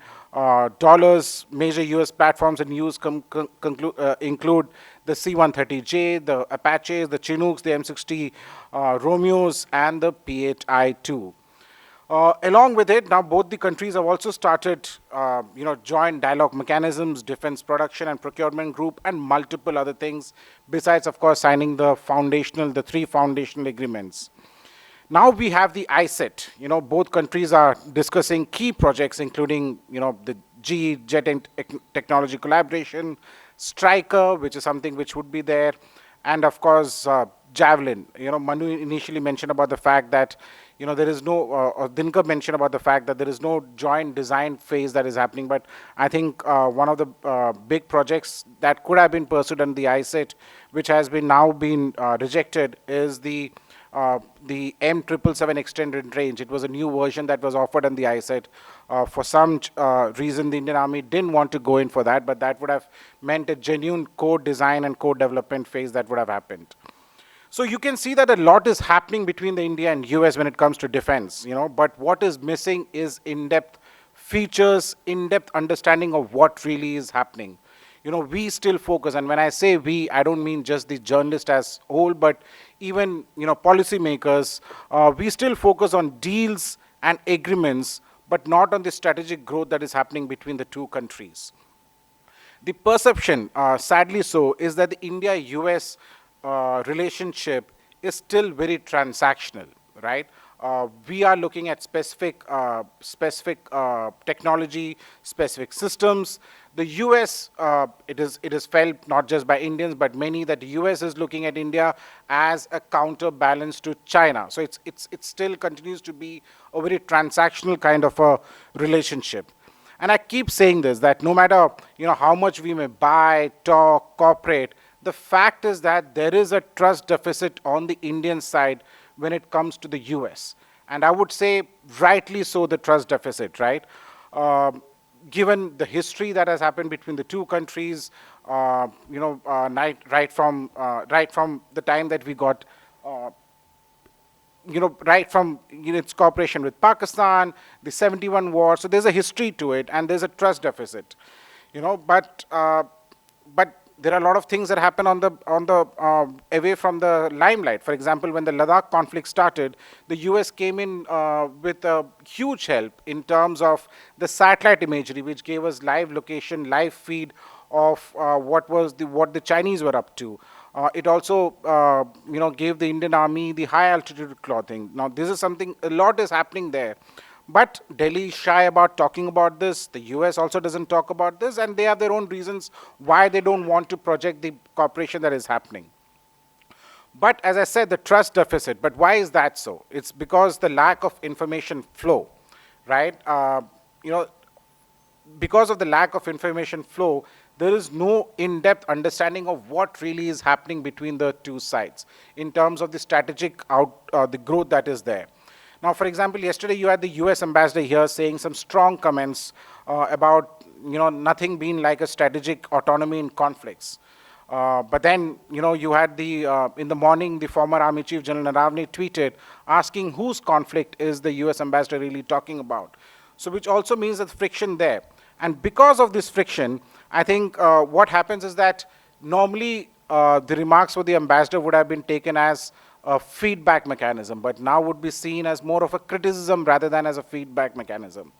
So what the both countries really need to do is, I think, it should be focused on more interactions, constant information and cooperation that is happening between the two countries. And this cannot, for example, when it comes to defense, this cannot be led by just the private companies. It's not just about products. I think the US Embassy, the US government would have a larger role in terms of conferences like this, in terms of having more briefings, more interactions, for the relationship to move beyond being seen as purely transactional. And of course, both countries will have irritants like the Russia, Iran, domestic politics, varying stands of human rights, religious freedom. Those issues would be there, but there's a whole feeling that why the US is still allowing trade with Russia, didn't impose CAATSA, is because US is again looking at India as a transactional one because it wants to counter China, but not as a true friend or as a true partner. So I think that's something that needs to be countered for this relationship to survive in the longer, for this relationship to flourish in the longer term. Thank you. Thank you, Snehesh. He has put across things very comprehensively, and certainly a question whether the relations are transactional or the relations are sustainable and long-term, whether the relations are only looking forward to counter China or to actually happen the transfer of technology, the convergence to make things happen at a broader spectrum altogether. Along with this, since it is to put an emphasis on informed view of through media, I would like to ask any of the panelists, if possible, Ms. Rahesha can answer that information that discredits the US may increase in the future. If you can determine that there has been disinformation intervention from any other countries, how do you distinguish whether it was initiated by any organizations and institutions or by any individuals? Because any disinformation that happens between US-India partnership, it does influences our friendly talks, our trust deficit. We have heard about a lot of such kind of things. So this kind of narrative or this kind of disinformation, if it is done by any other person or any other organization or association, how do you look at it? So I have a recent example to quote, not pertaining to US-India ties, but the recent bomb attack on a children's hospital in Kiev in Ukraine, which killed around 40 children and injured hundreds. So at that point of time, the UNSC held an immediate meet. But what happened was that the TASS news agency, Russia's news agency, was blaming Ukraine, and the Western media, from which we also take support, Reuters and AP, they started they started saying that it was done by Russia. So in such a scenario, when we don't know what exactly happened, we don't know from where the bomb came, we don't know how the children died, was it misfired or not, what we do is, as a media house, we report on both the sides. We state facts. We really don't question anybody. We don't put a question mark. We don't do fear mongering. So in this scenario, we stated that the Russia said that the missile was fired from Ukraine and supplied by Norway. It was the NASAMS missile which struck the hospital, but we still don't know if it was fired by Russia or by Ukraine. So the go-to move in such a scenario, and also because media is so fast-paced that everything needs to be delivered, we are always battling time and efficiency and facts. So we just state the facts. We don't really, like I mentioned, we don't single out any other country. On this, I'll just, since we talked about disinformation, I think we've talked about the fact that there would be other countries who would not be happy with the growing India-U.S. cooperation, not just in defense, but across the spectrum. But I think a lot of disinformation also comes from within these two countries itself, right? There would be people in India who would not be happy with the growth trajectory that is happening between India and the US. And there are people in the US and in the administration who are not happy with the growth trajectory that is happening between India and the US. So I think disinformation is something that will have to be fought not just on a global scale, but also in the internal scale, or internally also. And as I said, the internal disinformation happens primarily because there is a trust deficit. And I keep emphasizing on this fact that there needs to be more trust and the relationship to be seen not just as purely transactional. Thank you, Philip and Rahesha. My next question is with Ms. Nayanama Basu, my dear friend. So now, I mean, cognitive warfare we are talking about. We have all the military veterans here, military leaders here. But then cognitive warfare is also there. Disinformation has been confirmed in recent years, creating anti-scientific and anti-medical messages. It also tantamounts to poisoning the minds. And so that's where my question goes. What's your take on this? What are your views on the disinformation that creates violence, affecting the bilateral relations between the two nations? Thank you. Thank you for the question. I would say what basically Rahesha said, that the job of a journalist basically is to report both sides. When it comes to disinformation, I guess, as I also earlier said, that we need to go back and rely on our primary sources. Now, the problem these days is for journalists is the fact that we talk to people who would love to remain as sources and not to come out in the public, and that goes across diplomacy beat or defense beat. Now, that becomes sometimes an impediment for every little basic information, even for the matter that what will be Prime Minister itinerary in Russia. For that also, we were getting source-based information. I think that really needs to stop, and that is when things, readers start to question you, and the fact that a lot of, we give space to a lot of disinformation. And the fact that, again, I mean, as journalists, our hands are also tied to a very large extent because of several factors, but what we can do, again, as I've stated, that we need to be there where the news is happening. Yes, it's not always possible to be there. We are not crystal gazers, but at the end of the day, when you know something is happening for 2-3 years, or that's going on and you're writing on it regularly, make it a point to go there, talk to the people there on the ground, and come back with truth and with actual real hard facts. That's it. Thank you. Thank you, Nayanama. Definitely, job of journalist is not easy. I think it's a mix of both modern and traditional. Being modern, yet sticking to the traditional aspects of it. I have a question with Dinkar. How can a regulated, well-informed media information exchange for regional partner countries in Indo-Pacific be enhanced through the US-India partnership? What impact does it have on any disinformation campaign in that particular region, since we are emphasizing upon it? One quick point before taking that up, the previous aspect of the India-U.S. disinformation. I mean, how do you deal with it? In sense, the one remark I made was, in terms of the India-U.S. relationship, the disinformation is limited. Why I said that was, if you actually look up, say, you follow Global Times, probably they are the only ones, literally every day they have something saying India is doing, on the India-U.S. relationship. But you don't see that in a much wider sense. In the sense it does not gain traction because not too many people probably read Global Times. It does not get into the other way. So the India-U.S. largely what you have on social media is mostly views or people, hyperventilating whatever extreme views, that's fine.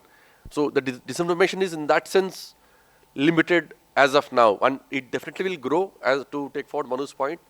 Say, as Russia cedes space, so probably you'll see more, thing coming from that end, or say from Pakistan, probably, yes. So it will grow, but right now it's in a way, in a more measured state, I would say. So on that point of Indian-U.S. structured thing, yes, again, there are in the neighborhood, there are apprehensions about India. See, people see as a big brother, or trying to, force its way in, whatever is the case, Maldives or somewhere else, we have literally seen the entire neighborhood kind of becoming a lot of touchy in the last couple of years. And the same thing with the US. So in a way, a structured India-US, kind of assuaging, a good structured media, I wouldn't say outreach, but just putting things out in black and white, because see, that's exactly where the mainstream media comes in. In this day and age of probably the social media and fake news, we are even more important. Because once we put out something, the chatter dies to a large extent. And that's exactly where our level of confirmation also comes in. Quite a few times we just call someone and say, tell us yes or no. Is it happening? Is it not happening? Details later, that's fine, that can wait. Because something is, classic case is India-Pakistan. Literally everything is flying all over the place. There is no holds barred. Everything is literally saying anything and everything. There is no end to it. So in that case, quite a few times we had a predicament. We can't really say it because we know, we have a sense, but we want a certain level of authentication. We are waiting for that yes or no. And things die down once we put that out. Or our organizations put that out, tweet that out, put out a story. It's like, okay, I get a message saying, oh, is it right? I'm sure we all get that. Is it correct? Is this happening? I'll say, wait. And one tweet, things die down. So that really plays, the mainstream media really plays probably even more important role in this day and age of social media and disinformation. And that in the sense can play a major role in the same manner, because as I said, this is only going to grow further. Yeah. Absolutely rightly brought out by Dinkar, as like journaling is like soldiering. You just have to be to the point, absolutely with all the kind of things that are required by the boss. So it's a job definitely our journalist friends are doing. I would like to ask Manu, deep fake is in vogue. And that's again something we saw so comprehensively even during recent conflicts. So what's your view, how to counter these videos, virals, which comes with deep fake? Because that also influences minds. That also is a propaganda campaign. That's also one way of disinformation. It's just not by writing or changing the narrative, but now when technology is coming into creating this kind of narrative, how do you counter, how do you see, countering this kind of disinformation through deep fakes? There's only one solution to that, and the solution is in this room. It is journalism. We have to strengthen journalism. A random social media handle which has no stake, no credibility, it should not get picked up and distributed by all our media channels and websites which have credibility. Credibility is we've earned credibility. We've all worked as journalists for 10, 15, 20 years. When you put out something in your name, it is credible. So the more that social media becomes, disinformation arises, I think we'll see a cycle in which people will come back to real journalism and say, okay, you know what, this thing is trending, but what is the real thing? Should I look at Mr. Perry's tweet and see, oh, what has he said? Or what is his story? I think that's how it's going to get strengthened. And as a journalist, I love sources. Okay, sources are great, especially in a time when government has become very one-sided in communication. It's like, okay, we'll give you a press release, we'll give you one tweet right from this. We need to have sources, but we need to have credible sources, and credibility of the source is your credibility. So you have to strengthen yourself as journalists, and if we get strengthened as journalists, if what we write gets proven right, in not at the immediate moment, but in 6 months, in a year, you have to slowly build up on that credibility. And that's the only way to counter disinformation, be it deep fakes, be it narratives, be it, any other sort of misdirection. Thank you. Thank you, Manu. We do have time, and if there are any questions from our audiences, the panel is open to answer. The rear audience perhaps will not be able to. All right. The stream is going on, so they want the mic to be on. The three gentlemen here are great friends.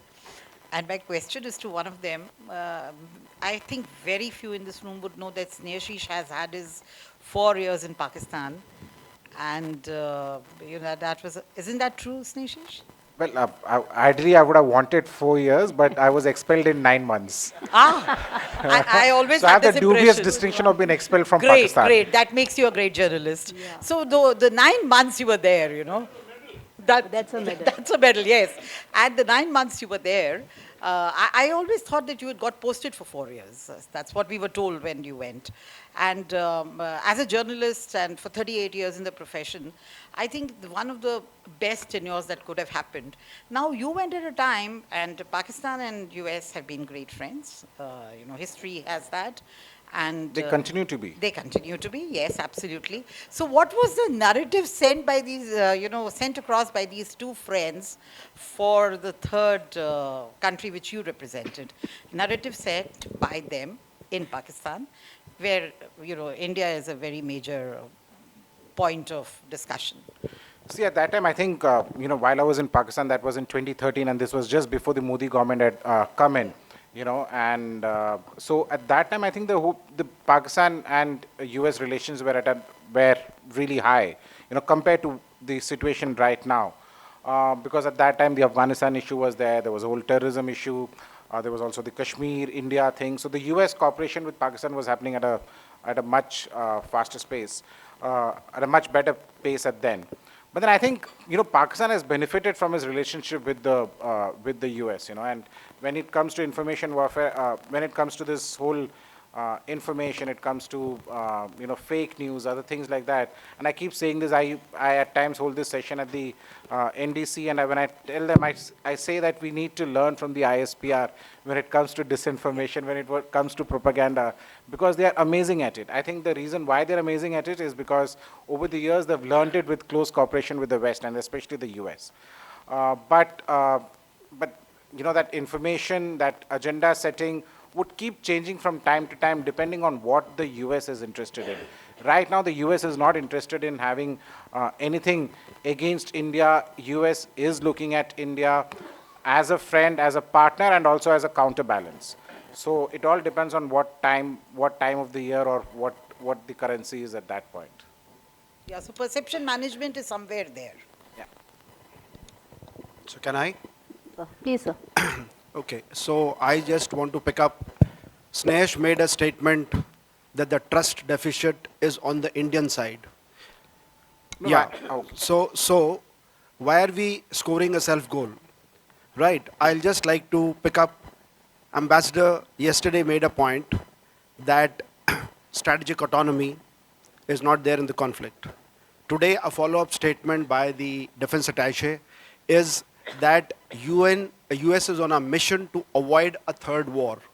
It means that the perspective of the US is defending against or making plans for an anticipated third war in which they want partners, right? Now, within this scope, let's see as to how the things do not match up. Russia, as I said yesterday, is a established partner of India. So to make a statement when Modi is visiting Russia and meeting Putin could have been avoided, because that will always make India distrust things. Pakistan is a sworn enemy of India, but US is getting again close to Pakistan, keeping the support on. Look at Bangladesh. Sheikh Hasina has been a good neighborly leader, which India wants, but at the time of election, the US was saying something else. So therefore, when you see such things, there is going to be trust deficit. What India has been facing ever since independence is because of smaller neighbors, they will always feeling that big brotherly attitude and there has been a trust deficit. So in this relationship also, it is the big brother, if I may use that term, which has to be more understanding, more pliable to see our sensitivities and not prod it every time.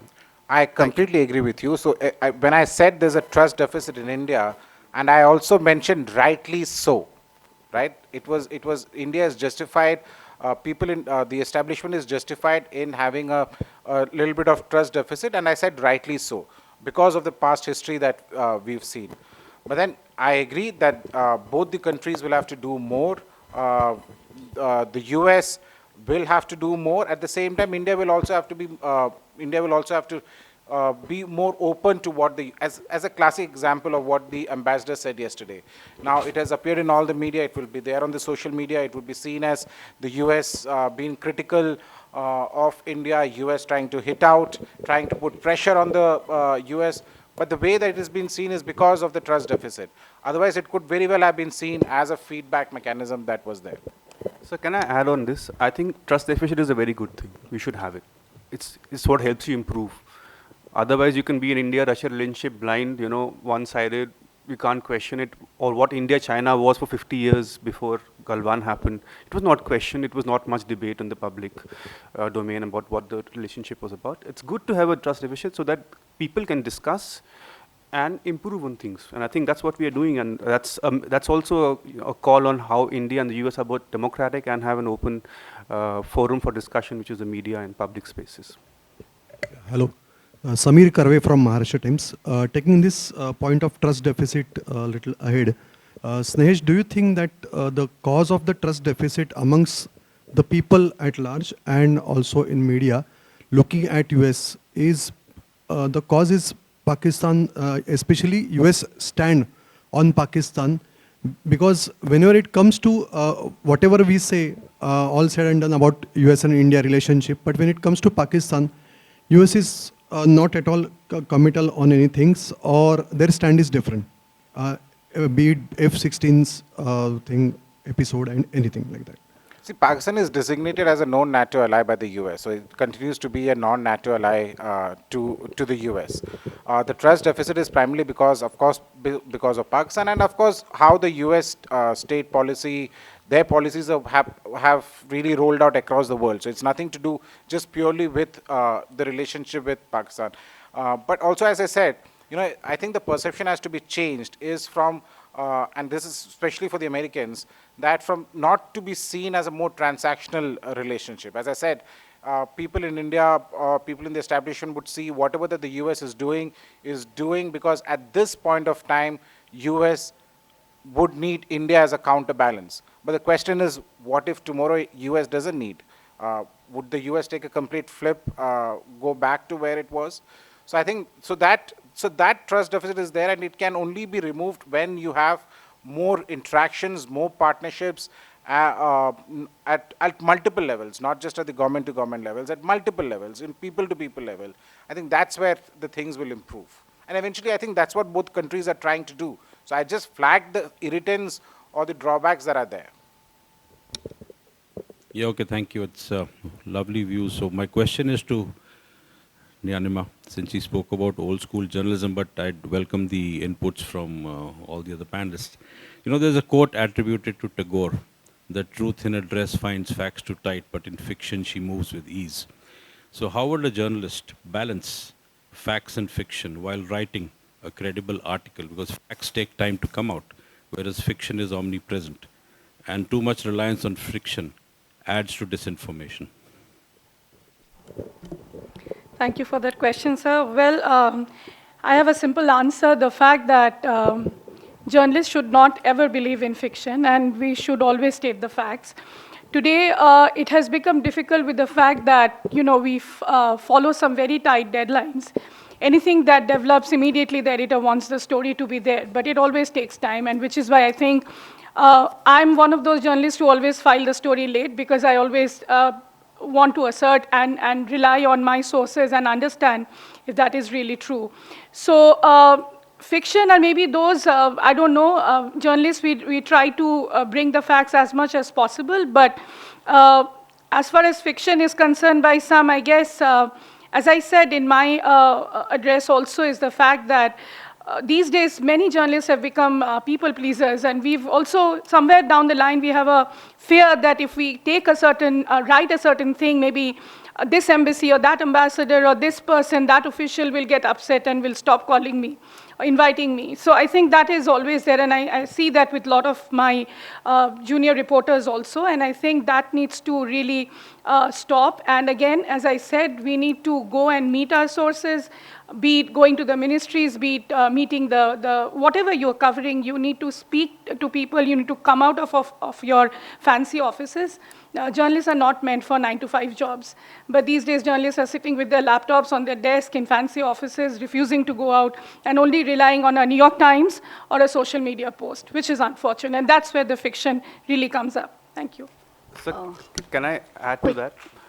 You know, the problem is, it's easier to create fiction, very easy, and that's what newsrooms want. The ownership model or the revenue model of media has to change. Yeah. Because as long as we have readers who like to have a masala headline, you know, clickbait, and they click on it, and you get a salary based on number of hits your stories get, it's not going to work out. And there has to be a rethinking in media ownership, and that's the only way ahead. Otherwise, journalism will dwindle. There will be fewer and fewer credible journalists left. We've seen this happening in the West. It's going to happen here. So we need to have a look and decide. We can't do it. We are just reporters. We are content providers. But the people who run businesses, people who are invested in the country, that, you know, we need to have a free and fair media. There has to be more people coming out there and creating a model of business which works for credible journalism and not clickbait. Just a quick add-on here. Sometime back, a couple of channels have tried this. I mean, I'm talking about TV, going back to more of serious shows and doing away a bit of all these third world war and, you know, end of world day scenarios. But TRP is dropped because the audience, especially if you're a regional channel, you're catering to audience in a rural area, you know, in the hinterland. You need certain amount of spiced up fiction added up to that. So it just didn't work there because they were losing revenue, because no TRP, no ads, no sponsors. So they had to go back to that, and, you know, they said, thank you, do this. So I mean, that's the criticality of the matter, and that's exactly where, you know, as I said, we needed a better probably revenue model. I mean, there are no alternatives as of now. We depend on ads mostly, especially, you know, most of them, a bulk of them, and we as our newspaper, we are an expensive newspaper, relatively speaking, because you have to make money somewhere. So that puts its own pressures and ownership patterns again. And with the You know, trend, at the same, just one thing that I would like to add here is that nobody actually, no journalist, at least journalists that I know with credible bylines, you know, people sitting on this desk, would create fiction, right? You might get wrong with your sources. I think it's about depending on who you are talking to at what level of this thing. But for example, you know, somebody on this table mentioned about the Iraq war and how the media exposed itself. But when the journalists at that time, when they talked about weapons of mass destruction, they believed in their story because it was coming in from a particular set of sources. They were not creating fiction on behalf of the US government at that time. What they did was they thought that they had the story right? It's just that those sources were compromised. It's just that the journalists got fooled into doing that story. That's a risk that will always happen when, for example, in defense and in security affairs, there is no formal people that you could talk to. There is no requirements that are there. It all depends on who your sources are, the kind of friendship that you strike within the organizations. You reach out to them, you talk to them. That's where the information flows.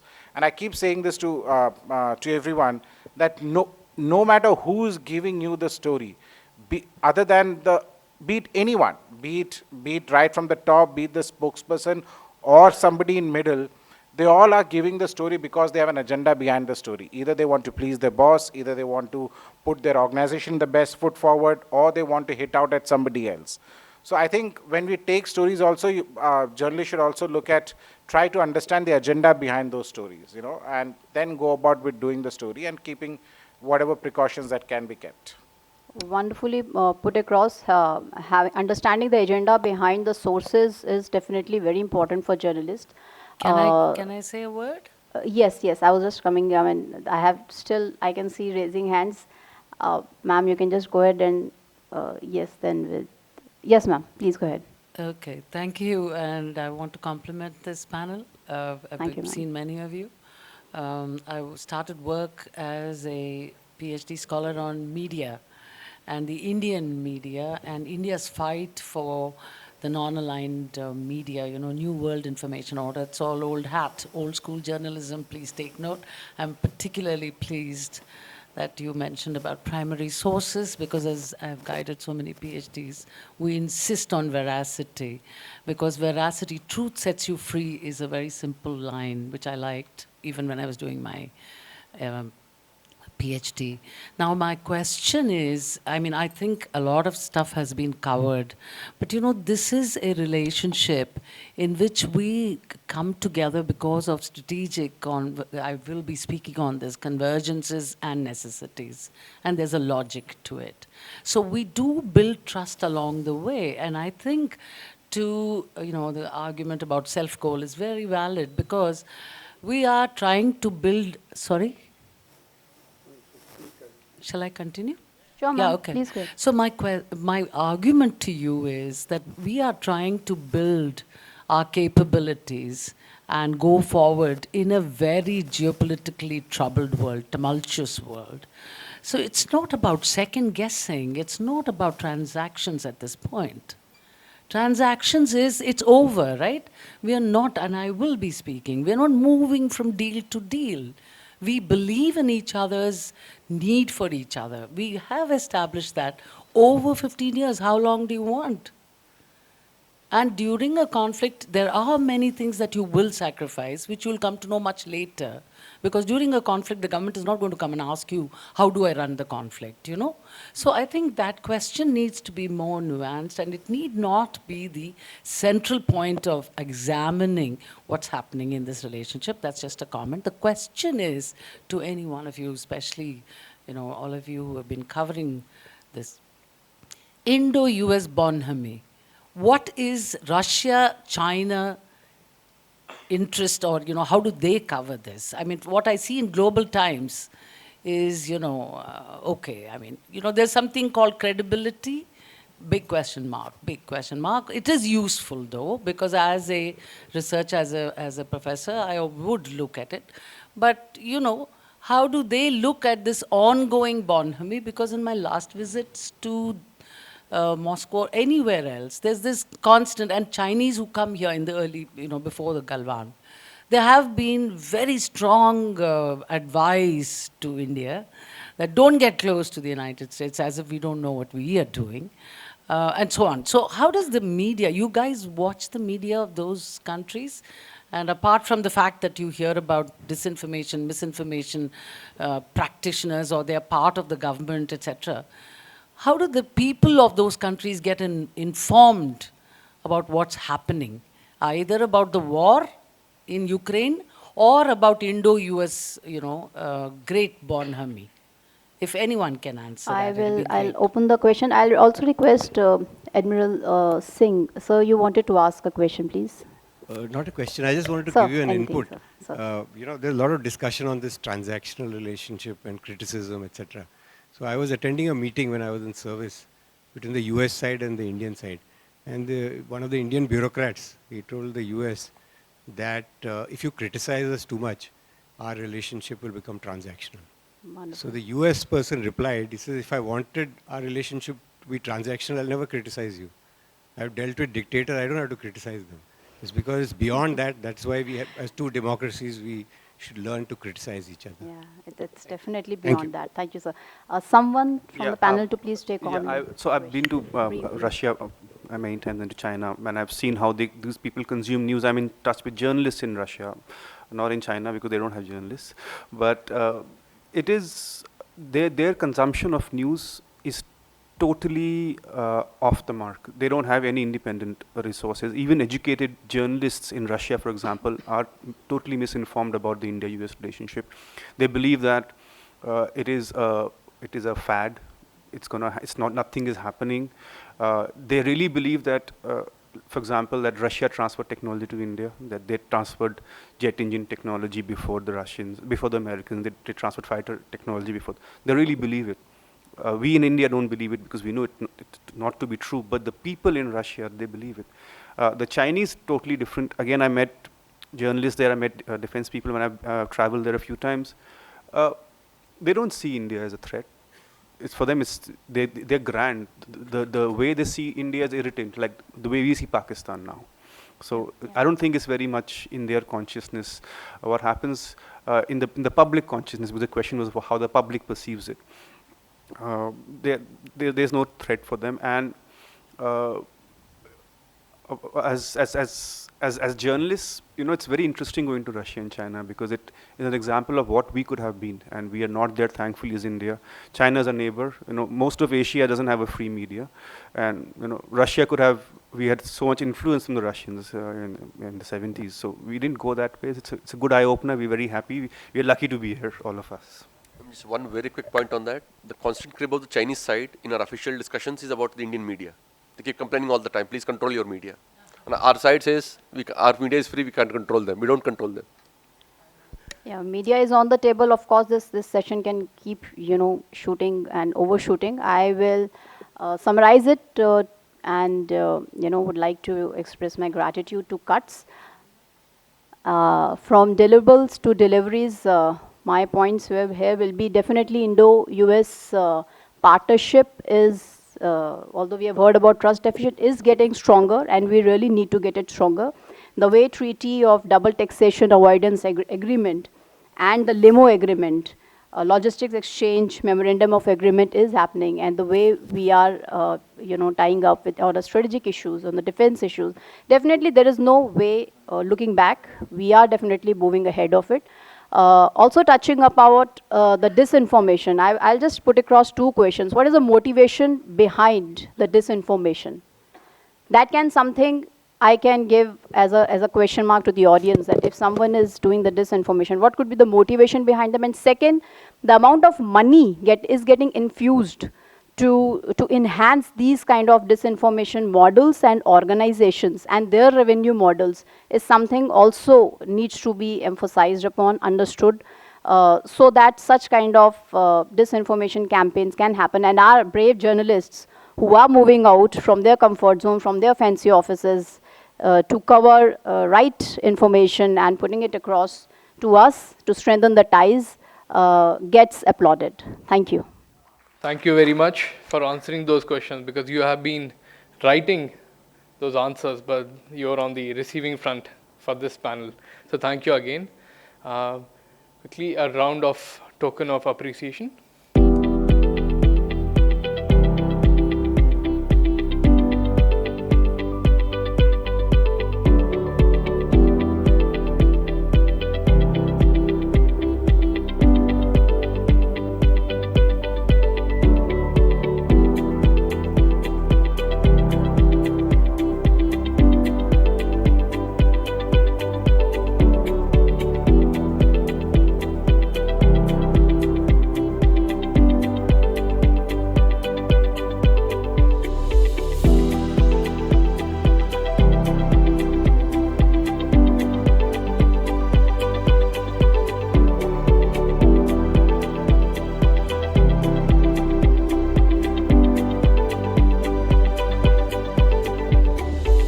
There is tea and coffee being served outside, and we regroup in 10 minutes for our last session of the two-day conclave.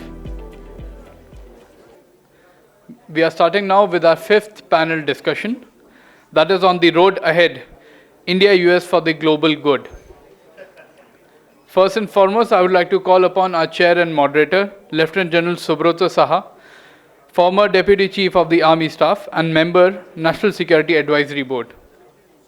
Our panelist, Dr. Ashley Tellis, Tata Chair for Strategic Affairs and Senior Fellow at the Carnegie Endowment for International Peace. Dr. Harinder Shekhon, former Intelligence and Strategic Analyst, National Security Council Secretariat and Distinguished Fellow, Cuts, Washington Center. Professor K.P. Vijayalakshmi, Professor and Head of Department of Geopolitics and International Relations at the Manipal Academy of Higher Education in Manipal. And Lieutenant General Vinod Khandare, Principal Advisor, Ministry of Defense, Government of India. To you, ladies and gentlemen, we are the last session, I understand, of this two-day wonderful program. Particularly the last session was all about perception, and our session is all about reality. So we would be doing some, holding the bull by the horn. Don't get us wrong. Our intentions are right. So to begin with, let me thank Kurtz. Mr. Pradeep Mehta is here. Thank you very much for getting us here. Thank you very much, USI, for giving us this opportunity, and all members of the audience. Purushendra has given me 5 minutes in his flow of events, and he has given 7 minutes to all the speakers. Whether I use the 5 minutes or not, but I'll surely make 5 points to begin with. And let me put it out up front. All the 5 points will be controversial, because I believe both US and India belong to cultures that have resilience to deal with controversies. In fact, after each controversy, they only emerge stronger, not weaker. So this is my belief, and this is how I intend to do it, put out controversial issues which needs to be handled as in held like a soldier and shaken up if we want to move forward. The strength of our relationship today, yesterday the ambassador also has said it, is in the number of military exercises that we carry out. Incidentally, these military exercises between the two countries were not the brainchild of the State Department or the Ministry of External Affairs. They were the brainchild of one of my, rank types, Lieutenant General Claude Kicklighter, who visited India in those times when it was a very troubled relationship, and he saw the potential of, military exercises together, and that's why we are as strong as it is. In this last session, since we are dealing with hard tax, I would request my panelists to be a little hard like military men and women too. All right. So first and foremost, I think both for India as well as the US, it is important to start being sure on who is the adversary number one. The moment we become sure that China is the adversary number one, a lot of things will start falling into place. India has also been very reluctantly now come around to admitting it and going whole hog. US has taken a long time, way back in 2009, when I had the good fortune of doing the war college at Carlisle, US. Very reluctantly, we would talk about, China as the adversary for the US. It has taken a while to acknowledge it, admit it, start preparing for it. And if that acknowledgement is accepted, then my submission is we should not be getting distracted by other adversaries. Okay? Because typically, because of, geostrategic contiguity, in the case of China and Russia, and in our case, China and Pakistan, you only complicate matters if you want to stay stuck with the old adversary. In India, many, I say, in the military, many in the media, moment you give Pakistan as any incident to do with Pakistan, people go whole hog. When it comes to China, they are still unsure. So my submission is, and I'm quoting instances from India to make the point, they apply equally to the US. If China is the determined adversary number one, I think you need to find different ways to deal with Russia, for example. In the previous session we heard, I suppose some more we'll hear. It just as well that Pradeep ji, you have chosen to have this event in the backdrop of Prime Minister Modi's visit to, Russia. It is actually a test of the relationship. You are seeing the reactions. This turbulence, this will go through. When your hugs can become bugs, and you know how to deal with that bug, I'm sure you'll find ways to strengthen the relationship. So my point number one is, I think both nations need to be sure who is the adversary number one and stop getting distracted by other adversaries. They should not be sapping you, because then your primary adversary is utilizing your adversary number two to get the hell out of you. So that's my point number one. My point number two is, at one point in time, it's a known fact that India was seen as being on the adversarial side. The good boundary line between CENTCOM and PACOM that ran along the India-Pakistan border also created India-U.S. tensions, and for very good reasons. U.S. had assets, intelligence assets, that were useful to them, right? Today, let us face it, our relationship is no longer the same. It is a very different relationship. Last 4 sessions have hammered this point again and again, again and again. So if that be so, can we stop providing state protection to erstwhile assets who continue to be terrorists for India? I mean, surely this does not require a General Dynamics. It does not require a Raytheon. There are no business interests there. Intelligence assets are of value up to a certain point in time. Thereafter, they may not be of value. That is the world of intelligence. I mean, haven't the US done the same thing in Afghanistan? Hasn't India done the same thing in Bangladesh, for example? So this is part of the intelligence game. Why must a person who is considered a terrorist by India become a state protectee? These may be small irritants, but let me tell you, these are irritants which are played up by session number 4, i.e. the media. And then you start, vitiating the whole atmosphere over some rascal, for whom ordinarily you won't even have 5 minutes of your, precious time. So that's my second point. Let's stop providing state protection to erstwhile int assets who are terrorists of India.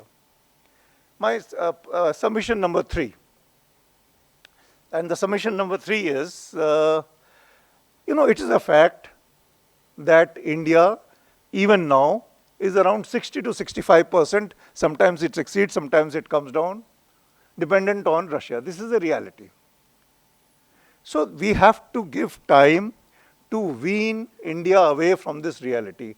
All of you in this house know how much effort is being put in to come out of that and become independent. Well, in this process of weaning India away from that situation, I agree with you, there is a very strong business opportunity for the big defense houses in the US. And their contribution to the political system in the US is well known. We are also a democracy. We know how political parties fight. And for those who don't know, I have contested elections for a state assembly. So I understand how the mechanics of funding happens. So all that is very well. But in the interest of those business houses, my submission is, can we stop looking at this opportunity of trying to wean India away from Russia as both short-term interest and long-term interest? Moment we are talking short-term, by all means sales. But if you are looking long-term, can we look for much deeper and longer collaborations? At the end of the day, if the CEO of a General Dynamics can be a person of Indian origin, surely you will find many Indians in India who can contribute to the longer interest of those business houses, and you will find many Indians in India who will contribute to the strong India-US relation and not get dissuaded, because at the end of the day, employment opportunities matter a big deal. So that's my third point. My fourth point for you, and this is one topic, we spent hours and hours debating while in Carlisle, in the US War College, on the relevance of US sanctions. I mean, it is a fact that today sanctions have become counterproductive. We are seeing it in what's happening in Russia, Ukraine. It is of very little value, because ultimately who are the worst affected by sanctions? These are the business houses. And business houses are hiring the best innovative minds, hiring the best legal minds who show you ways around those sanctions. So frankly, what gain is it? I'm sure Vinod will cover how the sanctions against Myanmar is ultimately hurting US and India as well, because those sanctions have allowed China a completely free run into Myanmar. And today's scenario is, to our east, we have Myanmar dominated by China. To our west, we have a vassal state of China called Pakistan. So therefore, can we rethink this great wisdom of sanctions that come from the economists and the gentlemen of the State Department? I am conscious, Mr. Mehta, this event is sponsored by the State Department, but I am banking on Admiral over there who is from the Defense Department. Okay, and my last point is, we've had a long time talking, confidence building. Ask the pilots who do the military exercises together. From this side, he may be flying a MiG of Russian origin. From the other side, it may be F-16. And look at the way how wonderfully they engage with each other. And I have spoken to some Marine Corps pilots who swear by Indian pilots and vice versa. They are not talking anything else but action. Can we also stop talking and start delivering in actions? That forum is also called, deliverables or something like that, to deliveries. Can we start talking action? So we have seen how the DTTI wonderfully, the Secretary, I think, Carter, he has started it, how it is sort of fizzling out. The Indian rep of Carter, my very close friend, he's here, General Anil.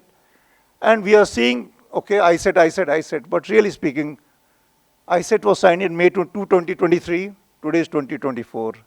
See the deliverables from that. We really need to think and get into the act much faster, because let's put it like this, time is running out for both our countries.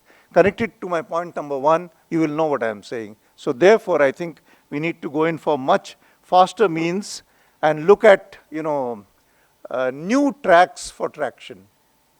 So what will you say on this old, almost fossilized general sitting in front is, what new has he said? I agree with you. Nothing new has been said. But why am I bringing it out is how do we deal with the future? I think these 5 issues are important. And lastly, if you permit me to make a small recommendation, since the Admiral is here, you have a huge, not in terms of the numbers, but in terms of the potential, alumni of the war colleges here. I think, if you recall, we had a gathering when the students had come from Carlisle this year. So if we were to bring this alumni together, they can do a lot. They can be critical, but they can deliver a lot, because they will find ways to give traction to what is stuck, because they know how it hurts and they have seen it from the front lines. So my submission is, do consider this, it is worth the while. And in a lighter vein, if not handled well, Sam Gaddafi is also a War College Carlisle alumnus. So surely you don't want Sam Gaddafi's here, do you? So on that note, I will stop. And we have, as I said, we have a very, very powerful panel. And if I could begin with Ashley, he knows, he requires no introduction, extremely well known, well read. I do not know how much I have read of what you have written and spoken, of course. All over to you. You have 7 minutes. Thank you very much. When General Saha said he was going to be provocative, he obviously wasn't kidding. It was a delight to hear you. And before I get to the substance of my presentation, I want to take the opportunity to thank Cuts again. Not just for inviting me, I appreciate that, but I must say the quality of the conversations over the last 2 days were quite remarkable. Even though it was generous sometimes in criticism of my own country, it is useful for us to listen to how the world perceives us. And I think the criticisms were done respectfully and were very helpful to me as I think of how we can continue to build this relationship. So thank you for giving us that opportunity to hear you out. I want to make 3 points when we think about what the future holds and what we should be working towards. And the first point is that we have a tremendous opportunity for the United States and India to help each other based on the principles of comparative advantage. India has certain strengths, the US has certain strengths. because we have managed to climb the cliffs of the past, we have a chance now to make a go of it and produce something that will be a lasting legacy that enhances the security of both our countries. But there is a very important asterisk, which we often miss. We think that the building of this partnership will be done by governments. And when we think particularly in terms of comparative advantage, defense industrialization, building up India's industrial capabilities, enabling the United States to increase the competitiveness of its own defense industrial base, the action is not going to be with governments. It's going to be with the private sector. And so I want to leave you with a thought that we need to move beyond the vision that licenses remain the critical constraints on what we can achieve. It's not that we've solved the licensing problem, but today, the presumption in the United States is that we will be forward-leaning on license requests that come from India. The challenge is not that we are withholding licenses. The challenge is that we do not have opportunities to actually act on the licenses. And why is that? We don't have the opportunities because not enough proposals come to fruition between private sector partners coming before the government. Now, this takes me to the point I want to leave you with. Unless India creates the enabling conditions for US OEMs to come to India and set up shop and to work with their partners in India, the kind of opportunities that in theory are open will never be realized. In other words, we need to find ways actively of bringing Indian business into the global supply chain for defense industry. And once we find ways of doing that, that's when the licensing opportunities will all open up and yield fruit. So don't look at governments and complain that there are licensing constraints, because that's no longer the choke point in the system. Every now and then, yes, of course, the United States will deny licenses, but that's not what the record shows. The record shows that the US is extraordinarily open to making licenses available for Indian partners who request them. We have to now create the enabling conditions economically to bring those requests to fruition. So that's point number one. Point number two, we have to work to assist vulnerable states in the Indo-Pacific. But we have to coordinate in advance of the initiatives that we take. I'll give you a very simple example. India made a breakthrough in the last few years by selling BrahMos missiles to the Philippines. It is a remarkable contribution to the security of the Philippines. But there's a catch. The Philippines still does not have the C4 ISR capabilities to use those BrahMos missiles effectively. And if you don't have that C4 ISR capability, having the missile is a wonderful symbol, but of not much operational use. Now, the United States can help. But we want to avoid situations where we are doing post-facto remediation. What we want to do is premeditated cooperation. And so when we pursue initiatives of this kind, it is useful for the partners to talk to one another. And if a partner cannot supply the entirety of the components required in the kill chain, then it is possible to get the other partner who has those critical components to bring those supplies to the table in anticipation of the closure of these deals. So my second point that I want to leave you with is when we think of helping vulnerable states in the Indo-Pacific, we need to do it with a little bit of pre-planning and precognition.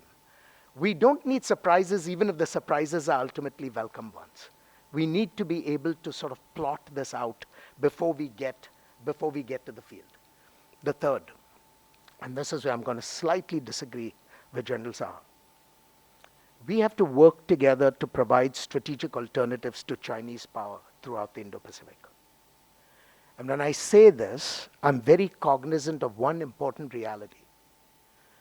The contestation with China will not be a zero-sum game. We are deeply linked with China. We have a $700 billion trade relationship with China. The trade relationship with China is the biggest relationship the United States has with a country with whom it does not share borders.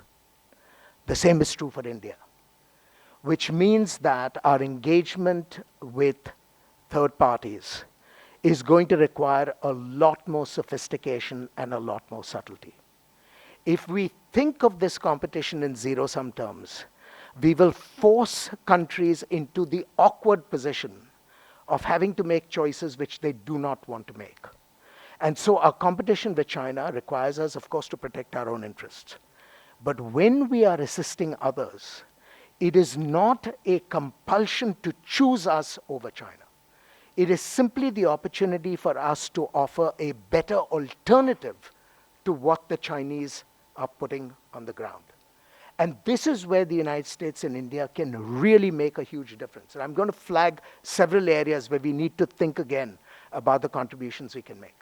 First, in the area of trade, it is disastrous in my view for the United States and India to be turning inwards on trade today, at exactly the time when the Chinese are doubling down on outward-looking trade strategies. You cannot win the Indo-Pacific if the only willing partner in the trading regime is China, while India has a strategy of increasing tariffs and the United States has a strategy of running away from trade deals. Physical infrastructure. The Chinese have put billions of dollars into physical infrastructure. We have been unable to compete because we never thought of it as a priority. Now, with our Quad partners, we actually have the financial resources, and we've long had the technical capabilities to provide much better physical infrastructure than the Chinese can ever do. Public health. India has an enormous capacity to contribute to public health. We saw that in COVID. The United States and India need to do better because I promise you, we haven't seen the last of the pandemics. Food security, the energy transition. India has an international solar alliance. The United States is in active cooperation with India to make certain that there is a diversification of production links with respect to solar energy. The same will be true for the carbon transition and the green transition, electric vehicles, batteries, storage. This is our opportunity to bring these technologies essentially to the global south and in the Indo-Pacific. And finally, women's empowerment. We care about women's empowerment because it's 50% of the population in any given country. And as democratic states, we do not want to leave half our population behind. So in each of these areas, the United States and India can provide positive alternatives to what China brings to the table. And we have to think of these positive alternatives as the tasks that we have to do together. Because we have comparative capabilities that are complementary. And so in the years to come, we have a huge agenda for cooperation. This is not the time that we should be shy or reticent with respect to moving forward. Thank you. Thank you very much, Ashley. Very lovely. And I must, like a good military guy sitting on your right, a good former State Department, talk about everything, defense in passing. That has to be the mainstay. India defense and security partnership. Okay, I'm not saying that, not for a moment trying to trivialize the other points. They're all absolutely fabulous. And I think your point which you make on enabling environment for the private sector to engage, I think is very, very fundamental to this relationship. For too long, government entities have tried to control it.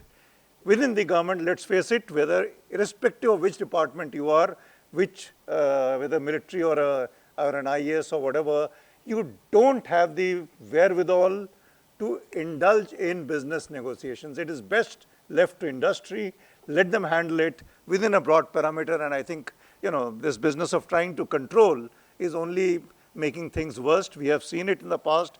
We are seeing it now. We'll continue to see it in the future. And, we've done enough talking about, how difficult it is to go around the bureaucracies. Just remove them. Why go around them? I mean, from the areas that we want. So thank you, Ashley. I think it was absolutely wonderful. Now, if I may turn to Harinder, she is absolutely, if you will, from the heart of India's strategic planning community. So let's listen to her and see what do we have to get from that. Thank you. Yeah, I have a very tough task speaking after Ashley, and especially when he's already touched upon two aspects of non-traditional security. The mandate given to me is one, global security, emphasizing mutual benefits of collective and global welfare, and information sharing and building trust. So I'll not get into the traditional security, like maritime security domain and all, which we've been hearing about since yesterday. So I'll speak about the non-traditional security aspect of the Indo-Pacific and how the two countries have a tremendous future to work on this together by ensuring that the entire spectrum of human security and welfare happens, because what we need to keep in mind is, according to the World Book data, 24% of the global population lives in this region, and 18% of global trade passes through the Indo-Pacific.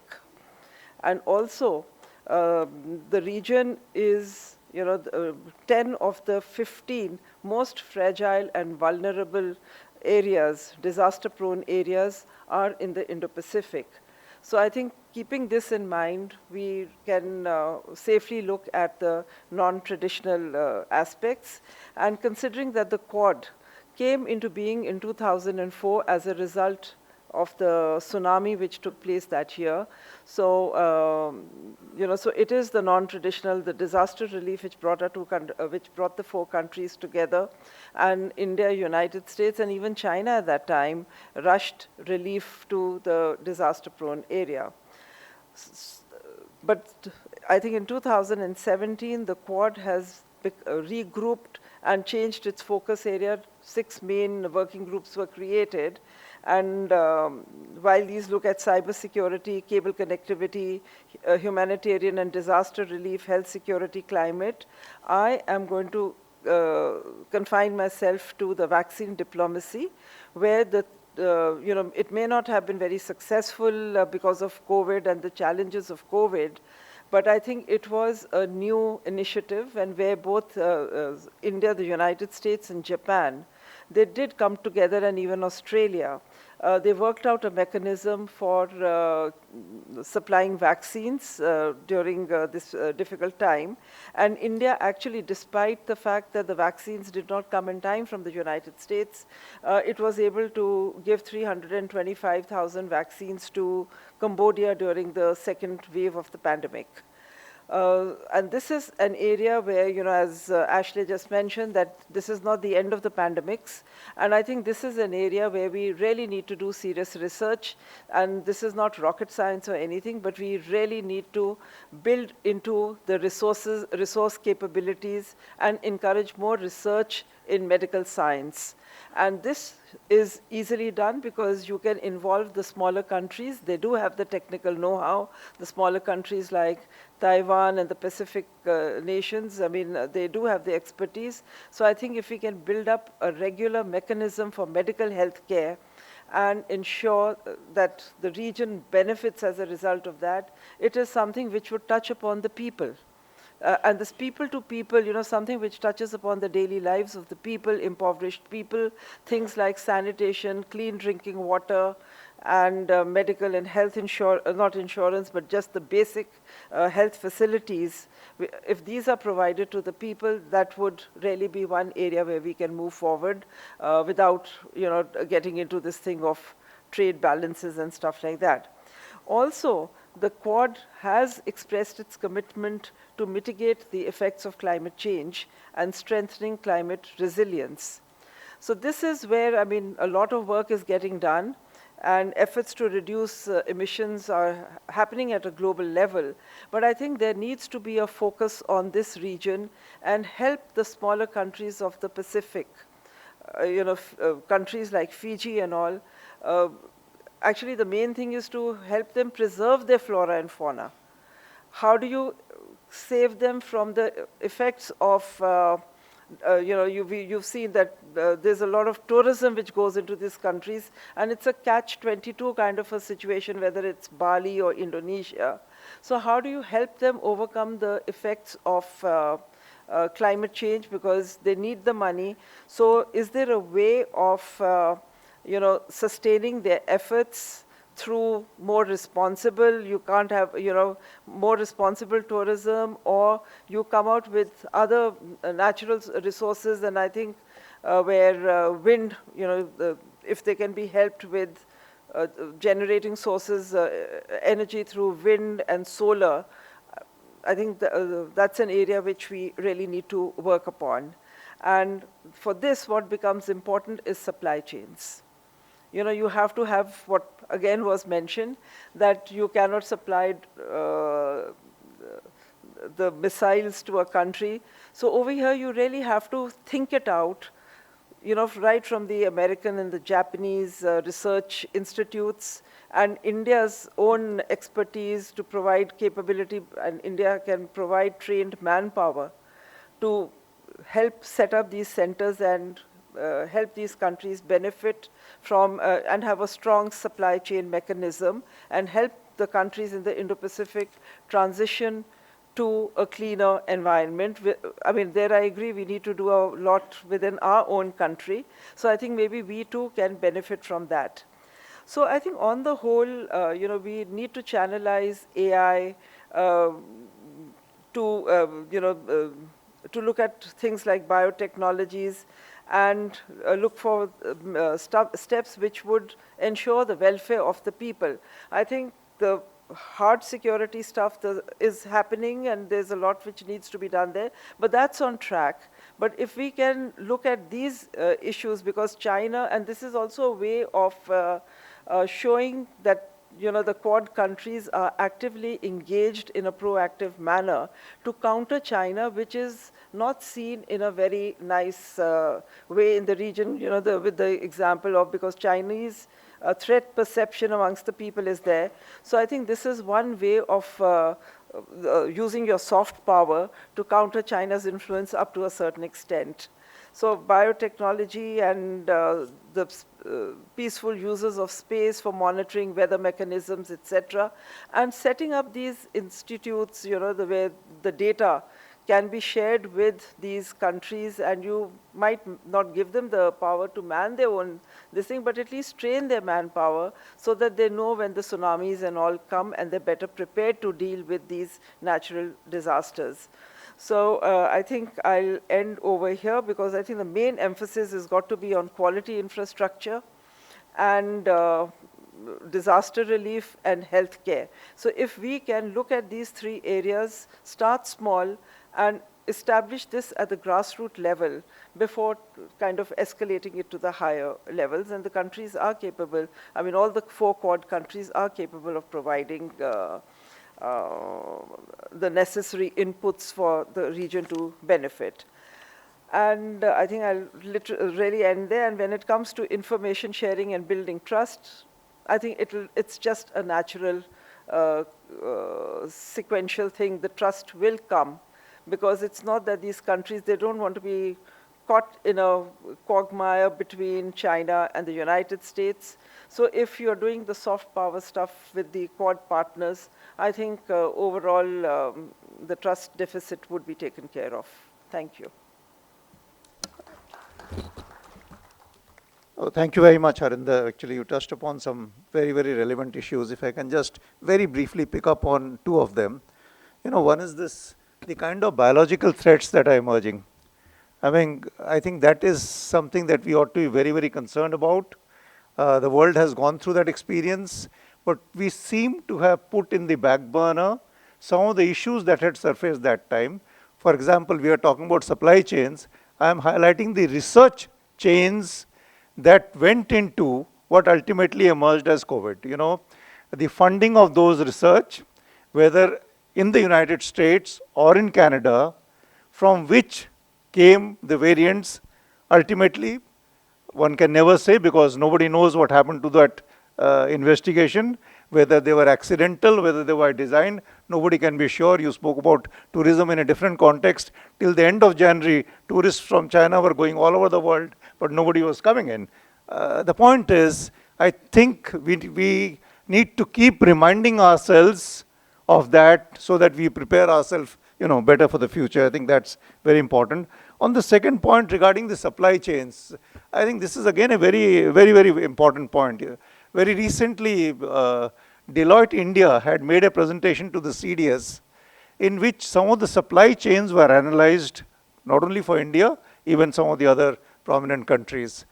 Ironically, all of them, somewhere or the other, in big ways or small ways, touch China. And on all critical security, apparatus also, that is the reality. Somehow or the other, we seem to, shy away from that, whether it is for strategic reasons, economic reasons.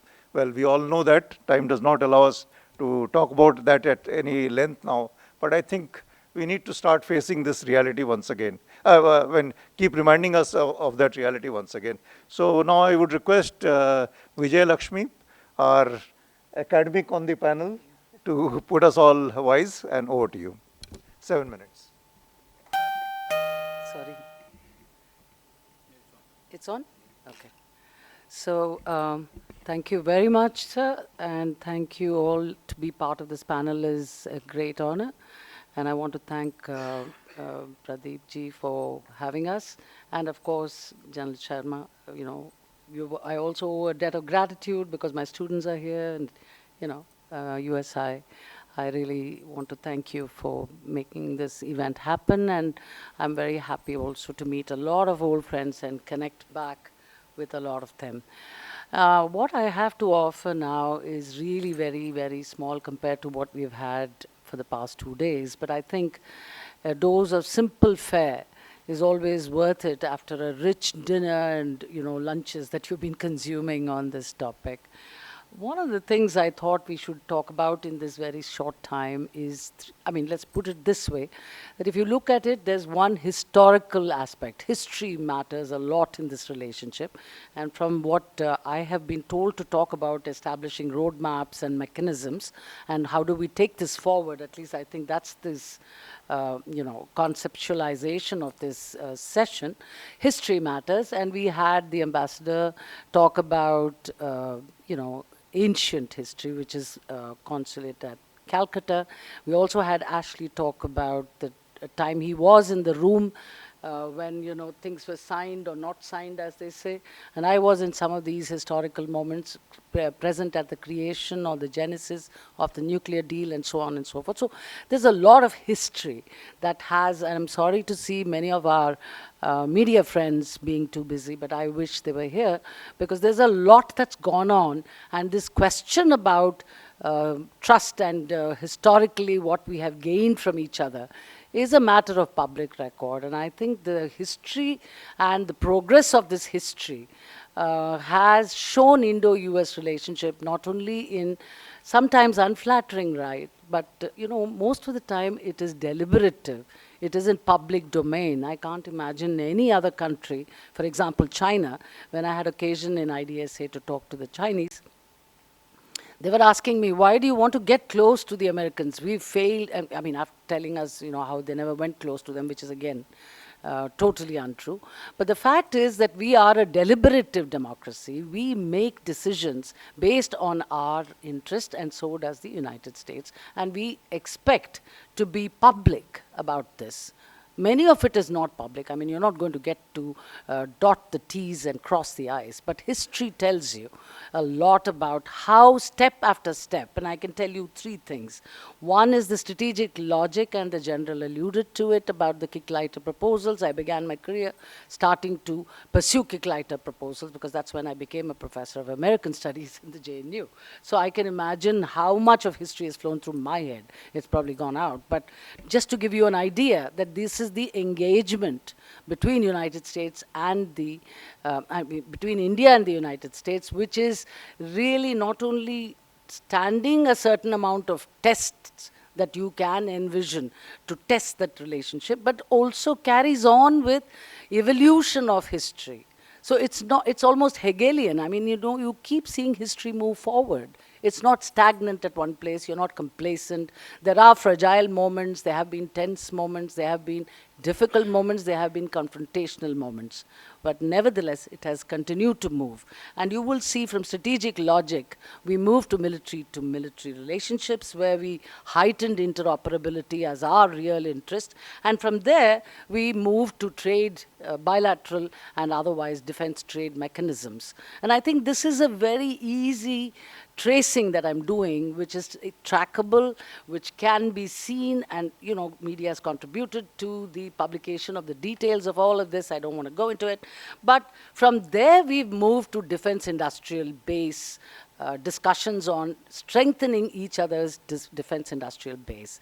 And I can tell you a lot of my students had worked on F-35, the cost overruns, the industrial base in the United States, and what happened in the funding and what happened in the oversight hearings and all of that. But the fact remains that there is a very strong line of logic that I see just when you see all these, agreements, if you want all those foundational agreements, et cetera, et cetera, et cetera. But these are the main points. So what next? So I looked at further historically. How do I look at the next? The next is the security of supply arrangements, or SOSA, and the reciprocal defense procurement agreement.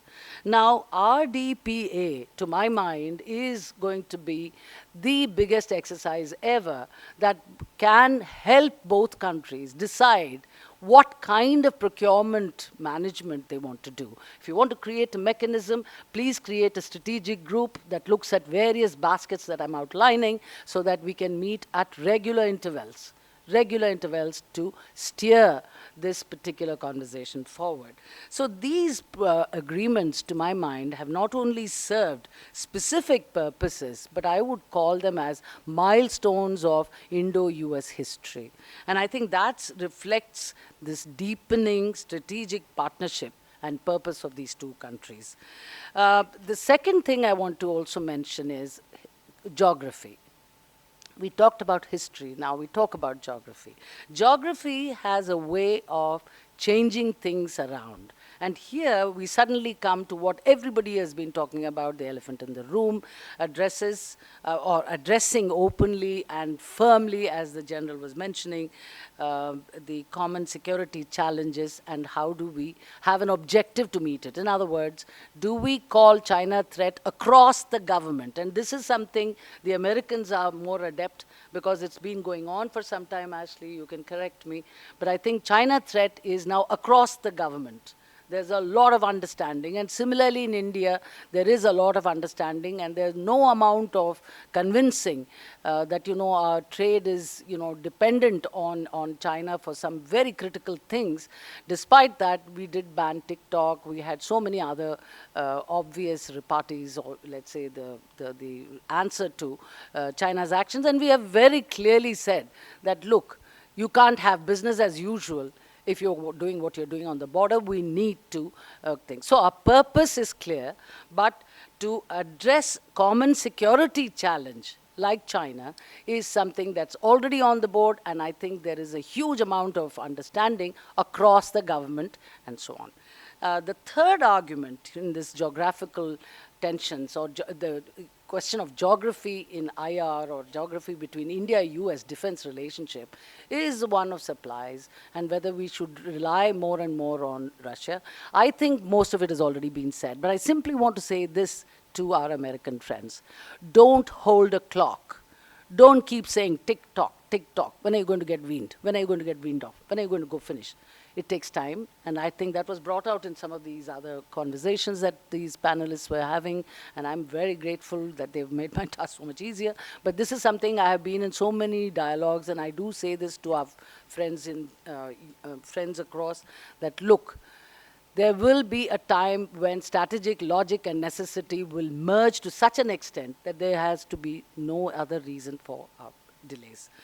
Then comes all of this, that is, when you say all these things, what does it really mean? Now I want to go into chemistry. We did history, we did geography, now chemistry. We need to build more chemistry.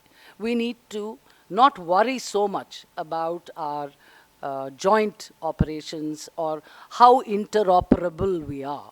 As the general was saying, the fighters have to tell us how interoperable they felt, but the fact that we exercise with the United States more than any other country in the world should speak about what we think in terms of trusting to work with them and how the Americans trust us to work with them. I think the rest of it is just a matter of time and, you know, the logistics, the communications, the compatibility, all of it, the chemistry is already there. So I don't see any major strain that can come in the way of moving this relationship forward. I think the projected ideas of how to manage this interoperability are already being discussed. And finally, I want to talk about the private-public sector partnership, and this I would call as informal international relations today. The formal institutions like the multilaterals, you know, there are so many points I could have made, you know, mechanisms of all kinds are available, Quad working groups, you know, Delhi is full of working groups too, and which have all been very good. I used to compile all their meetings at one point. But theoretically and interestingly, there's now a new trend that I'm seeing in international relations, which is the run by informal sectors of governance of the countries, whether it's space, so I'm talking about the private sector and not just the non-state actors who are also holding us to a certain amount of control on you. For example, Hamas attack, nobody expected it, etc. So there is an informal world which is also doing governance, whether it is about, you know, all kinds of industries that we're talking about, startups that we talk about, or various other things. They are interacting with each other. They are sending money to each other, manpower to each other. I don't even want to go to comparative advantage and all of that. But the fact remains that this governance model has been working for some time. So we need to just tap into this train of informal entities working together. And I think that creates both a domestic and external component of why India and the United States should strategize. I want to stop there because I think, sir, I want to just wrap up in 1 minute. Is it okay? Sure. I'm done. Almost done. Yeah, because I've got too much to talk. The last point that I want to make, and this is because of my, real interest in this subject, I really sat and made these points. And, you know, being a teacher, where your audience is normally captive, so you can say a lot, but this point is very important to me. That is, how do we create expertise in technical and security administration? I think this is a very important point. I've had discussions with Samir, now with Ashley perhaps, but with a lot of my American friends. And that is, you know, there's a lot of technicality that comes in between the agreement signing and the fruition of agreements between India and the United States. And there's a lot of things going on. It's not going to happen. It's only 80%. It's not the core. It's not the critical, etc. So we need to create a expertise or an expert group on technical and security administration, which will then look at this broad picture of how India procures, how America procures, how does India decide everything. And finally, I think, ladies and gentlemen, this is a relationship that really matters, and not only just for India and the United States, but for the global good, because we are talking about integrated deterrence in the words of the Americans, but in terms of global conflict, prevention of global conflict, and that's deterrence and nothing else. Thank you so much. Thank you very much, Vijayalakshmi. Wonderful. You know, like amongst all the other things, so I'm very fascinated that we have spoken about natural partners, we have spoken about, you know, strategic partners. You added one more, logical partners. I think we need to follow that. I'm surprised, how did you miss out on electronics? Yeah, well, I had no time. I was having the 75%. Physics, geography, chemistry, because electronics is at the root of all the joy and also the troubles. Technology. Yes, of course. So thank you very much for that. And now it's over to Vinod, who comes from the Ministry of Defense now, earlier from the NSCS, and before that, the DIA. So we would expect a lot from you. Thank you, sir. Firstly, very happy to be speaking to you all. And in the panel, I think except Madam Sekho, I know everyone. And I want to just remind Ashley that somewhere I think N21 in USA itself, I had conveyed 1 or 2 points to you. I didn't know that the divine intervention will be bringing us together here on the same platform. I had mentioned to Ashley at that point in time that, you expect us to do a lot from India, but we expect you to do something more logically. And that was the division between the PECOM and the CENTCOM. And luckily that seems to have been overcome now. And it's not a pain point as much as it was earlier. The second point I had mentioned there, and Admiral KB is here, and I had had a number of discussions with him when he was the Vice Chief and the Chief, where this kind of the maritime task force which you had, and curiously, it amazes me, how do you pick up the wrong partners? When we talk of adversaries, we have 2 adversaries, China and Pakistan, and both of them were your friends.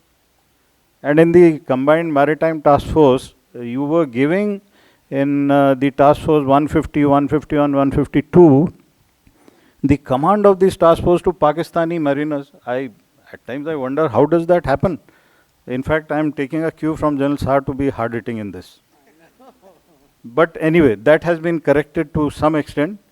Admiral KB sir, I think a lot of hard work in that, heavy lifting, and some changes have happened in that. So that is one part. The American Defense Forces, I think, got a jolt after 9/11. There was a change, and I saw that change happening. The Cold War era mentality changed, and then COVID happened, more changed. But I think more needs to change. I'll tell you how. It's no more only about guns, ships, submarines, and fighter aircrafts. You're talking of non-traditional warfare. What have we done to even talk about the 3 warfare strategy of China? Have we done anything to talk about the information warfare and that particular domain? We haven't. Space is the new domain, and in terms of space domain, here is another point. The foundational agreements which happened, quite a few of the architects to make it happen are here in this hall today. General Sai is sitting here, General Ahuja is there, Admiral KB is there. It took us a lot of effort to make it happen. The last one was Becca. We wanted it to be the first one. You insisted on Lemma to be first one, we agreed. And finally, to overcome the deficit of Becca during the COVID and Galwan, perforce the Americans had to come and offer us a lot of intelligence, for which we are very grateful. You had even come during Doklam, we are very grateful for that. But if Becca had happened 3 years back, this situation would not have happened to a large extent, I feel. So are we missing the bus again? Yes. In the non-traditional warfare, we are still missing the bus. Whether it is information domain, that is the cognitive domain of psychological warfare. Are you missing the bus on the environmental warfare? Of course, you are missing that. In the biological and chemical, you saw COVID, what happened. And let me highlight here that when COVID happened and your manufacturing hub was China, they did not give you IPs, they did not give you masks, they did not even look at you. And it was India and other partners who stood by you. The manufacturing hub, we know the kind of hard work that you had to do to shift people from one country to another. You shifted people to Singapore and made the industry work for that. Today you have another problem. The semiconductor chips, your entire supply chain is infected. You have a problem there. You need us there. We both need each other. But have we done something substantive to say that in the next so many months everything will roll out from India? We haven't done that. Again, when you talk of friend shoring, are you choosing the right partners? We may be a bit slow, but we are reliable. That is the bottom line. if you are choosing autocratic states which look friendly to you today, and because of their single window system, they are able to get you things done faster, at this possibly at some point in time, if you have a change in regime there, you will again get stuck. I think we have to be very critical of ourselves. And when I'm talking of being critical, actually, we've had a lot of discussions, and I'm even now acknowledging that when we set up the net assessment in NSCS, you are the ones who helped us, and we were big admirers of Andy Marshall. But finally, I start wondering, where has that net assessment gone when you choose your partners? I've had the fortune of having served with about 5 defense attaches, one after the other. General Fontes, then thereafter there was one gentleman, I don't even remember his name, possibly not worth. Then General Fontes again, she came back from Afghanistan. Rear Admiral Eileen Lowbacker and Rear Admiral Baker, fantastic, both of you fantastic. And we've had such great discussion, and we've shared these concerns with each other. When the Americans have been dealing with us, there have been periods when there have been no ambassadors here. Charge d'Affaires have handled most of the things, and it's the defense wing which has been working very well. My compliments to you, and especially Admiral Baker, that you're going. All the best to you. You've been a wonderful ambassador of your country and a wonderful friend.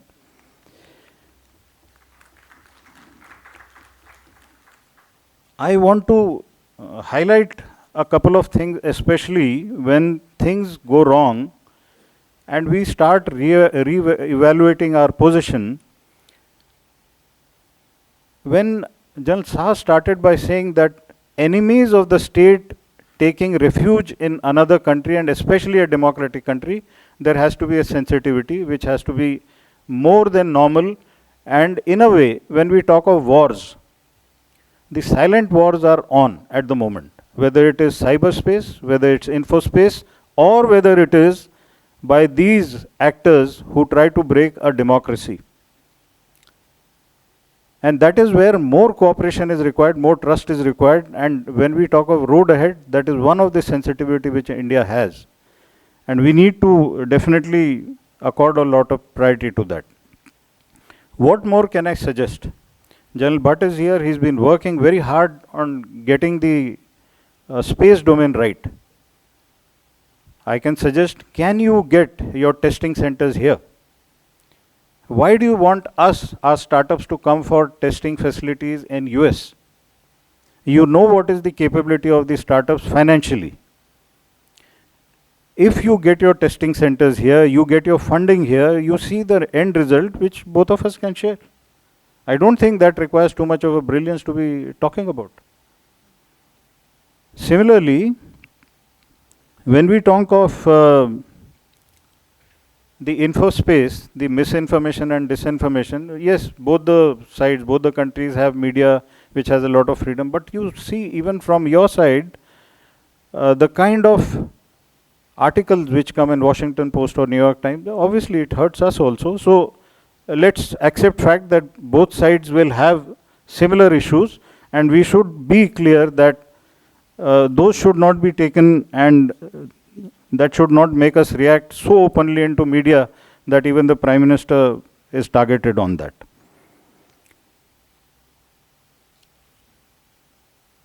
The other point which I want to make is about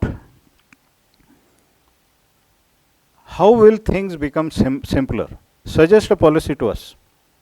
Suggest what you want us to do, and also thereafter listen to us. If foundational agreements could be signed in X amount of time, even the policy adjust, the policy reset can happen, provided we go beyond the seminar stage, we get to closed door ideation stage, and we come up with documents. Otherwise, every year we will have these kind of seminars, and at the end of it, I think we'll still be waiting and not knowing what to do. And I particularly liked the comment which General Yadav said about self-goal, and that is where I want to stop, but not in the context which General Yadav said. I want to just say, US, please choose your partners carefully, don't score self-goals. Thank you, Vinod. Sir, if you give me 1 minute, I want to cover about the sanctions part. You had mentioned that, and I want to cover that. And this is one point which I have always discussed with my counterparts. You know, we can keep saying that because of congressional oversight, we need to have a system in place where US imposes sanctions on countries. You impose sanction on India at a particular stage, we get our space program right. You impose a sanction on Iran, they get their projects right. Then you look at sanctions in a number of African countries for human rights violations and other things. The Wagner Group goes in there. You look at sanctions on Myanmar, and that too at a stage when there was an industrial house of India which had to give them 300 trucks. We had already given them 30 trucks, and you insisted that the sanctions should be imposed now. That firm had to pull out, not taking the payment of the rest. I went to Myanmar and I suddenly saw they wanted to show to me that you pulled out. In the very next month, China gave them 500 trucks, military trucks. Isn't that a self-goal? Whose industrial hub is moving faster when you try to bring in such sanctions in the policy? Okay, you have a problem in your policies, work with us. Allow us to engage with these countries where we have friendly relations. I think that would be a better diplomacy than to get into an era of sanctions. You know, we can't even help poor African countries, say for example Zimbabwe, we can't help them because the West imposes sanctions. That's not fair. And I think after some time when there will be a humanitarian crisis, we'll go and make a show of being the biggest benefactors there. I think we need to do a lot of introspection, and as I said earlier, let's get into some real action, otherwise we'll still be at the same discussion stage. Thank you, sir. Thank you, Vinod. Thank you, Vinod. I'm glad you elaborated that point on sanctions, even if it was on extra time. But I must pick up that one, brilliant suggestion. I think since Admiral, you're going back, and I would imagine they will use your services to better relations with India.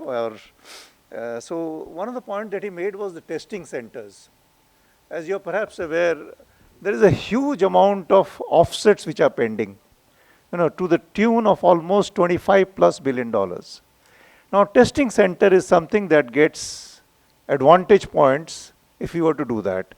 And both our industrial corridors are providing, again, subsidies to set up shop over there for testing purposes. So I think this is something which you may like to consider. Bringing in testing centers by leveraging opportunities out of offset and subsidies which come out of the defense industrial corridors. That's a point for your consideration. So I think we've had some wonderful discussions here. We have 10 minutes to go before lunch. If I could just take the liberty of asking Ashley to, to kind of, give us some thoughts on what more substantial can be done, to deal with this business of supply chains and this intricate and complex relationship with trade that you highlighted in your talk. So what do we do, to deal with the issue of supply chains? So I think you've got to start with the... Sure. Just to Ashley, sir, with your permission.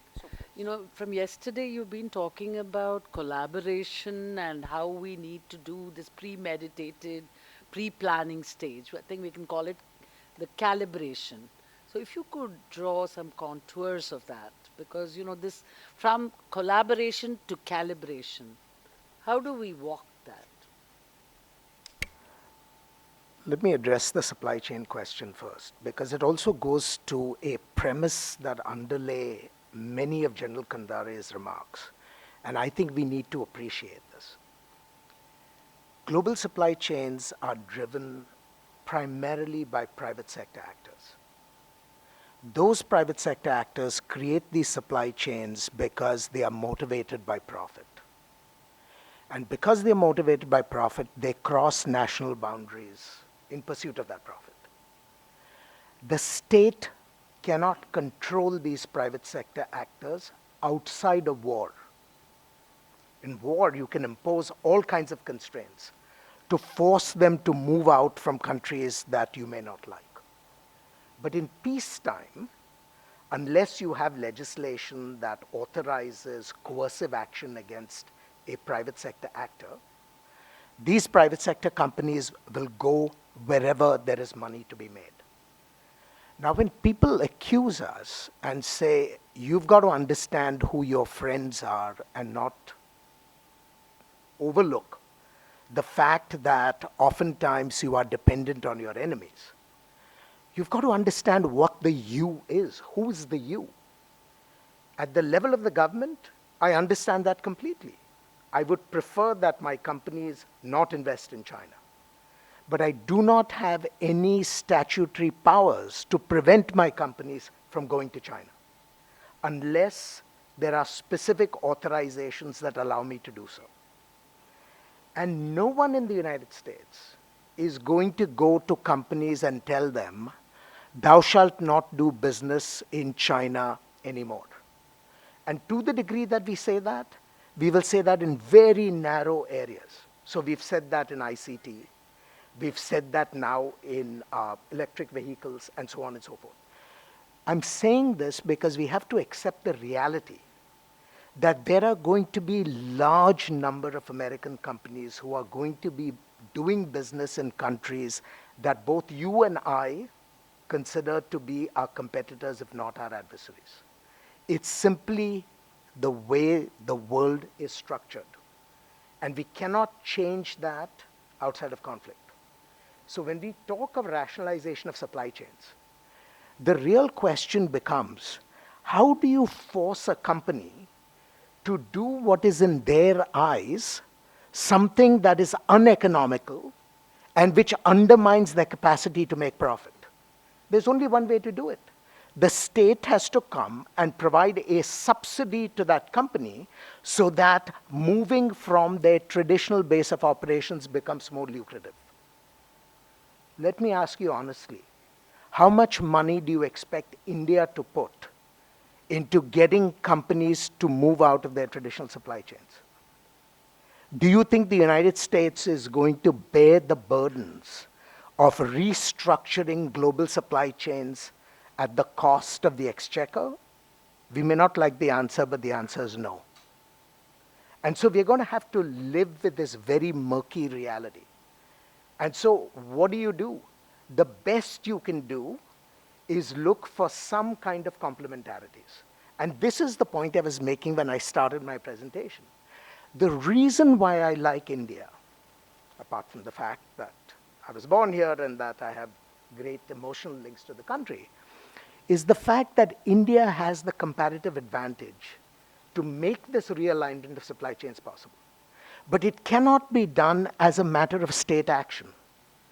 The United States government cannot tell its companies, thou shalt go to India and begin operations there. What India has to do is to make the enabling environment so attractive that companies which would otherwise go to Vietnam, that would otherwise go to the Philippines, now begin to say, why don't we look at India?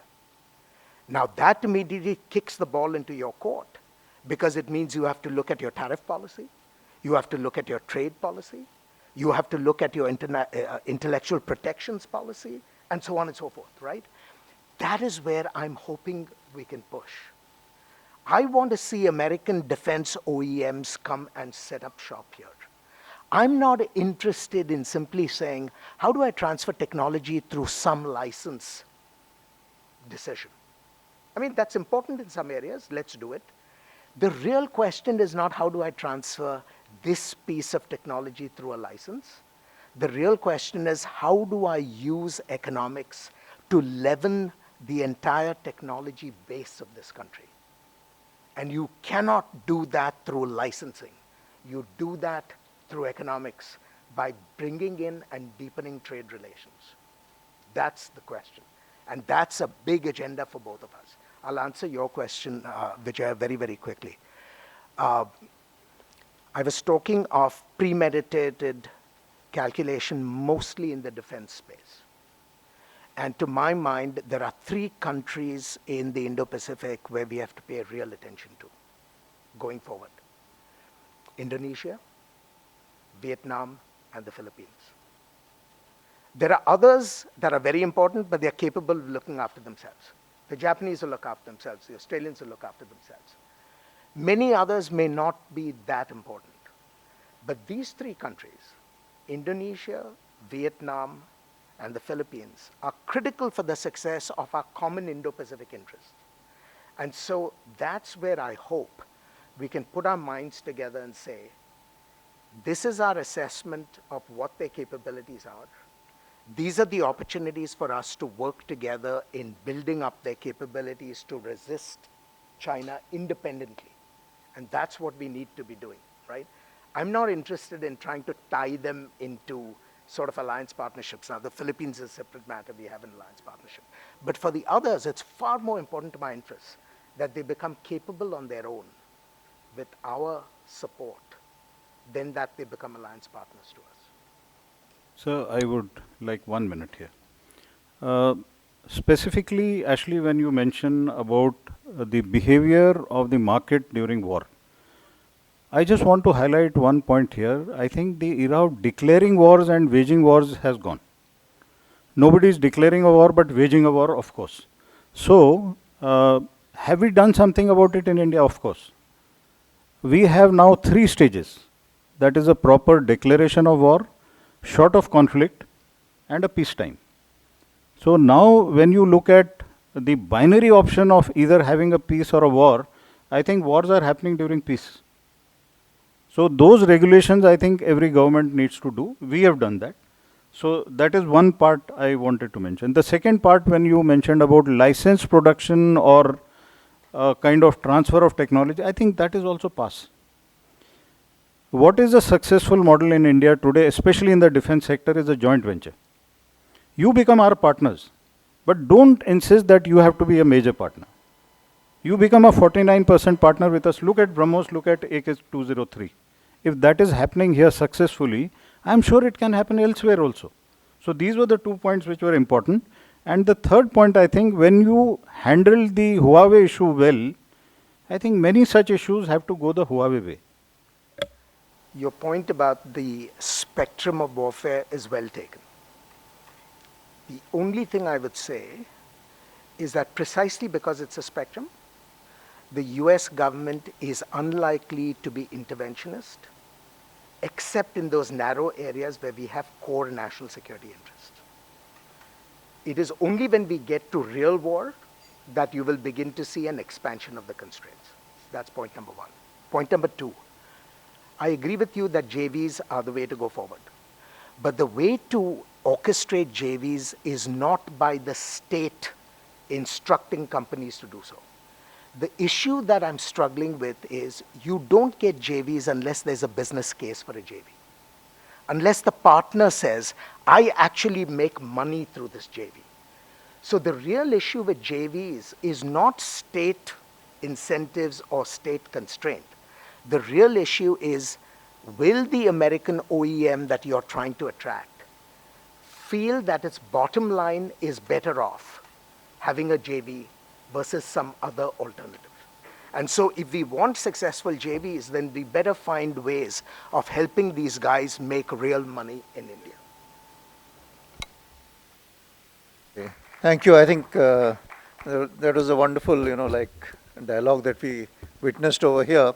And at the end of it, I think we are talking about revising the definition of conflict in application, which I think is very important. And talking about, JVs and success, having been associated with the defense industry for a while now,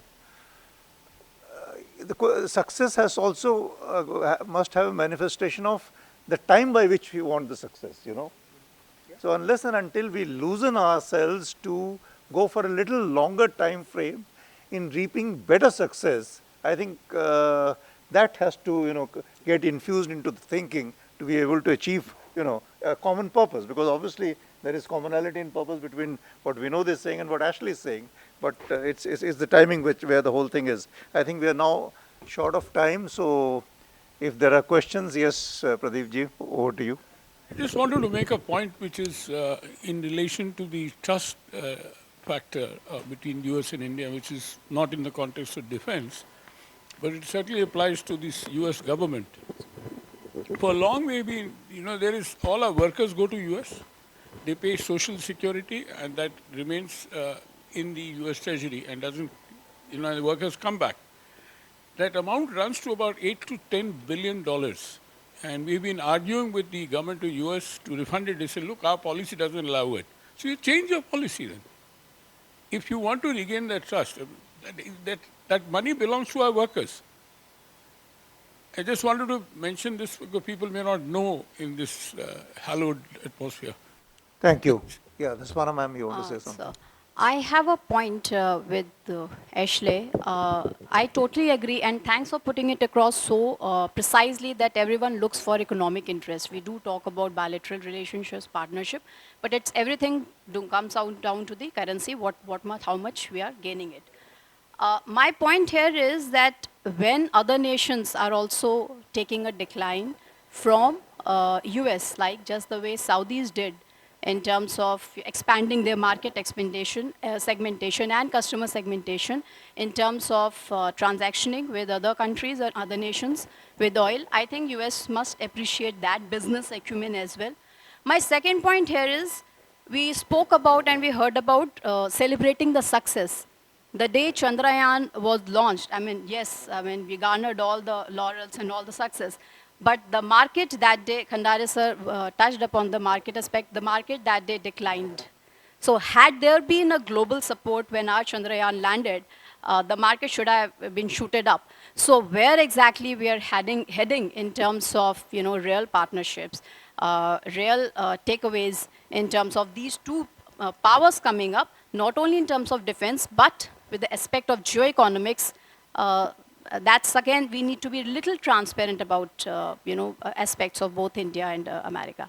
Thank you. I agree with you that there is going to be a sector of our economic exchanges which are going to be completely beyond the control of governments. And while we would like to have perfect transparency across all economic transactions, I think that is also a myth. We are not going to get that. There are going to be lots of private exchanges that governments don't even know about, right? And you would not like to live in a world where government has perfect transparency over all private transactions, right? We don't want to live in that world. So we have to live with its inconveniences. And one of its inconveniences is going to be that there are going to be movements in stock markets that governments cannot shape, and from my vantage point, should not shape. And so you will get oddities of the kind that you describe, that on the day that you have a major Indian space success, Indian markets are down. But what would you have us do? I mean, would you like your own government to have such an interventionist posture in your markets that it is actually stimulating the markets to move up because there is an achievement? I think in the long run, you're much better off keeping governments out of economic activity to the degree that you can. And the way the Indian stock market functions, I think, is a good way to go about it. Thank you, Ashley. What do you want to say something on this? Just a small point from the Indian side. I would say if we focus on the long-term advantages of shoring up each other's domestic, strengths. You can't keep saying this is a business where you give me more, I give you more. Unless you formally, and this is where I talk about technical and security expertise, this is an answer to you and to him. We need to put out that, look, there is a domestic capability and there is a domestic strength that India is specializing in, and that's why we've got the seabed to the stars. Otherwise that wouldn't have come. But that is not clear. And therefore, this entire success of Chandrayaan took so very long. I know for many of us in Bangalore and Mangalore, it takes very long to reach even Delhi, what ISRO does. I am from Bangalore and ISRO, so for me it's like, holy grail. So it takes very long. So point I'm making is that, if you want to lower the temperature on constantly asking each other to do something, there has to be an expert group, Ashley, and a strategic expert group which talks about shoring domestic strengths in each other as being in the interest of each other.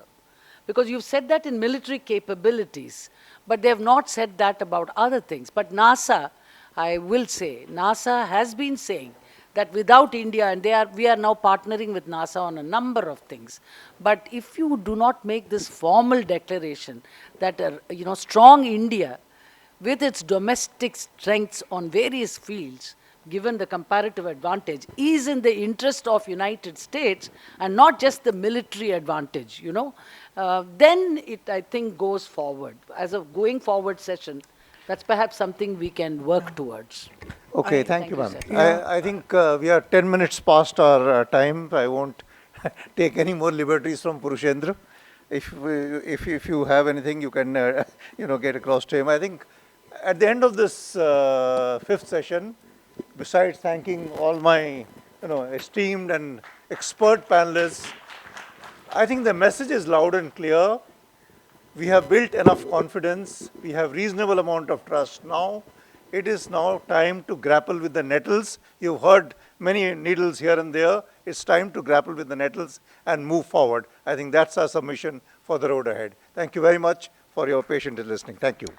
So thank you very much once again for the lovely panel and the last showdown. May we have a group photo and a token of appreciation, please.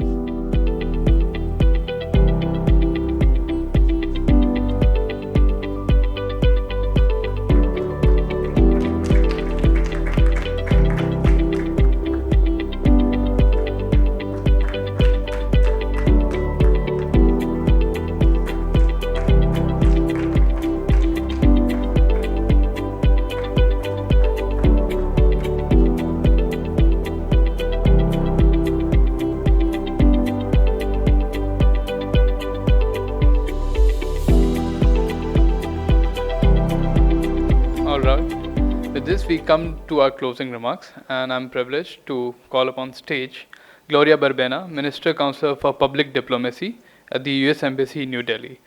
Gloria Barbena joined the US Diplomatic Corps in 1989, a member of the Senior Foreign Service. Barbena has served as the Minister Counselor for Public Diplomacy to the US missions to India since 2021.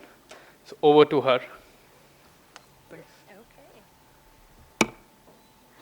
Thank you so much for your very kind introduction, and thank you for having me here today. I'm very aware that you've been sitting in this room and absorbing a lot of information for the last few hours and day, and I'm standing between you and lunch. So I promise to be very brief.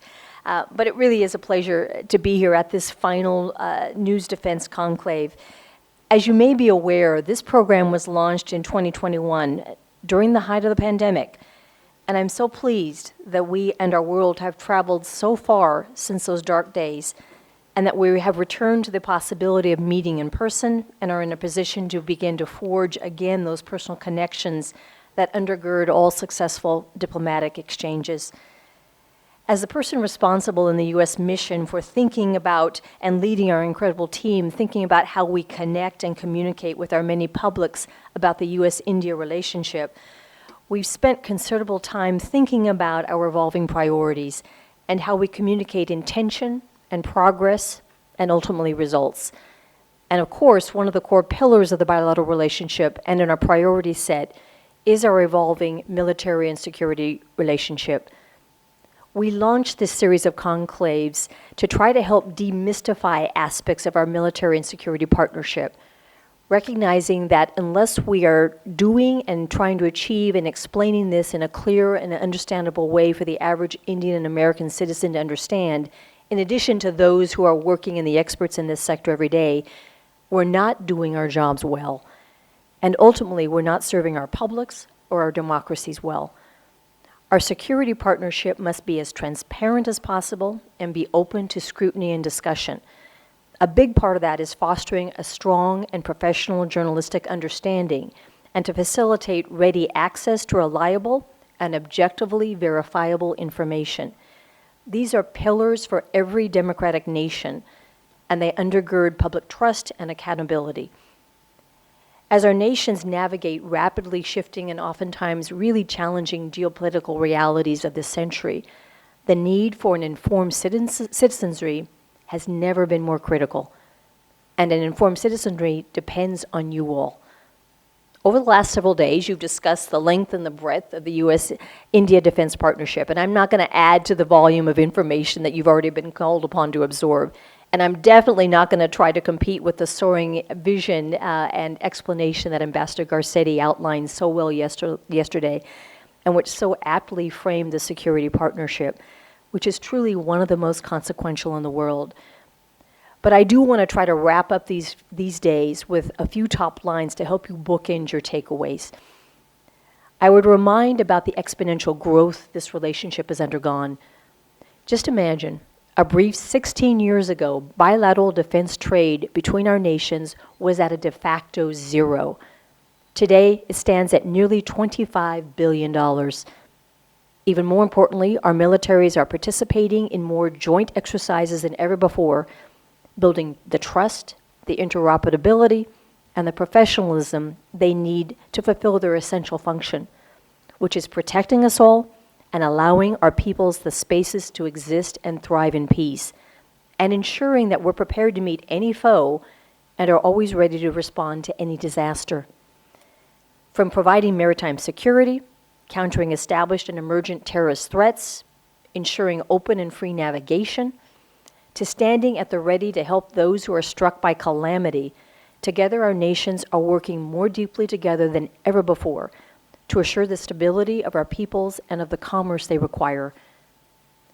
I mentioned the extent of our bilateral trade within the defense sector, but let me just return to that for a moment because the takeaways are so noteworthy.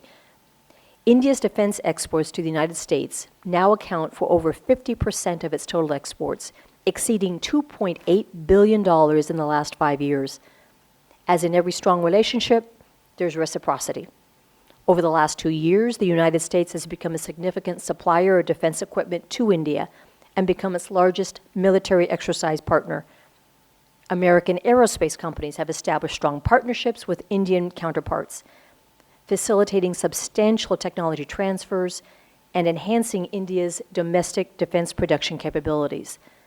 This all makes for a far more secure India and ally, obviously. But it also translates into real jobs and real careers. The U.S. defense industry accounts for over 28,000 jobs in India. The concomitant advances these partnerships have brought through STEM initiatives, education, skilling, nutrition, health, livelihood, sanitation, sustainability, et cetera, it just goes on. It's really amazing to think about that cascading and domino effect that these economic tangible outputs are having. But I also wish to be really clear.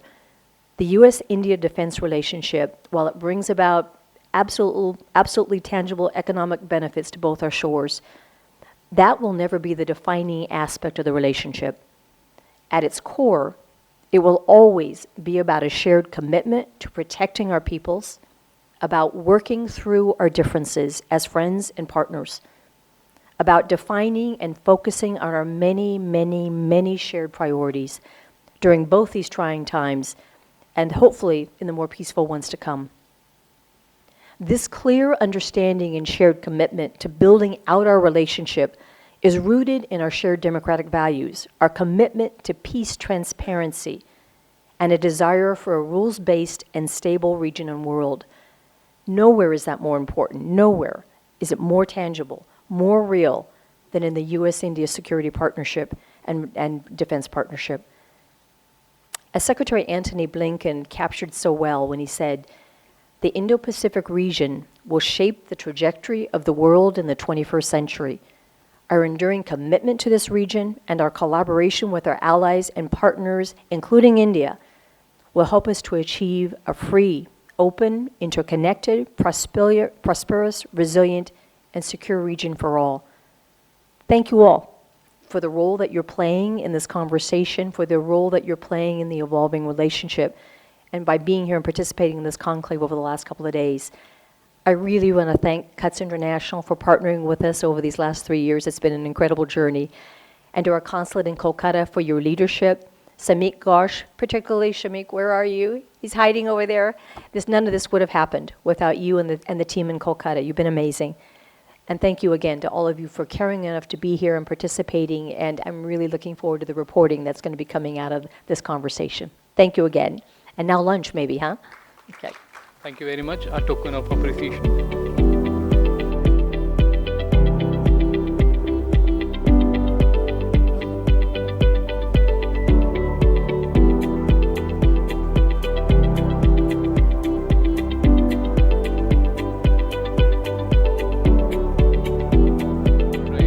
Last man standing between you and the lunch and doing the most difficult part, which is the vote of thanks. It's been a long journey since September 2021, and distinguished guests, ladies and gentlemen. As we conclude this enlightening defense news conclave, it is my honor and privilege to deliver the vote of thanks. First and foremost, I extend our deepest gratitude to the US Department of State, to the US Consulate General Kolkata for their invaluable support and partnership, and especially Shamik Ghosh. He has been there from the very beginning. Thank you for your unwavering commitment to fostering US-India defense and security relations, which is deeply appreciated.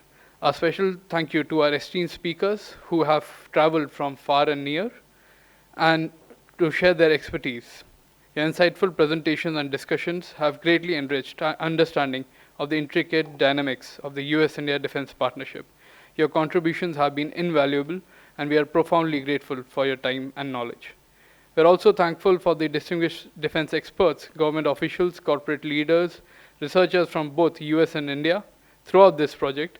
Your participation has added immense value to our discussions and also helped in framing a comprehensive narrative about the US-India defense collaboration.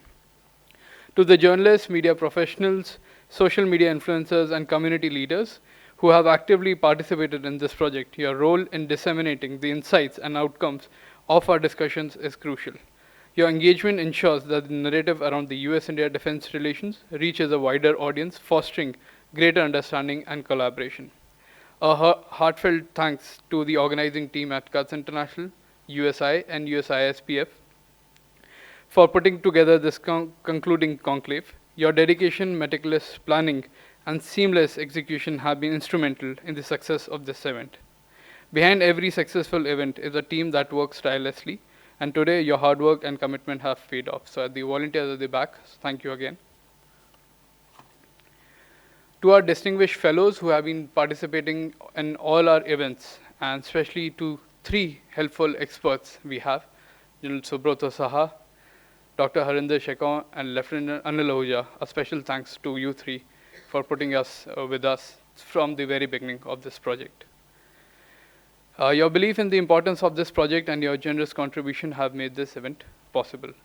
Lastly, I extend my gratitude to all the attendees for your active participation from Andaman Nicobar to Manipur, and your insightful questions and enthusiastic engagement. Your presence and contributions have made this conclave a platform for meaningful dialogue and exchange of ideas. As we conclude, let us carry forward the insights and collaboration fostered here, working together towards a strong US-India defense and security partnership for a free, open, prosperous, and inclusive Indo-Pacific region. Thank you all once again. Safe travels, and we look forward to joining you for lunch, which is being served at the courtyard on the ground floor. Thank you once again. We call this conclave closed.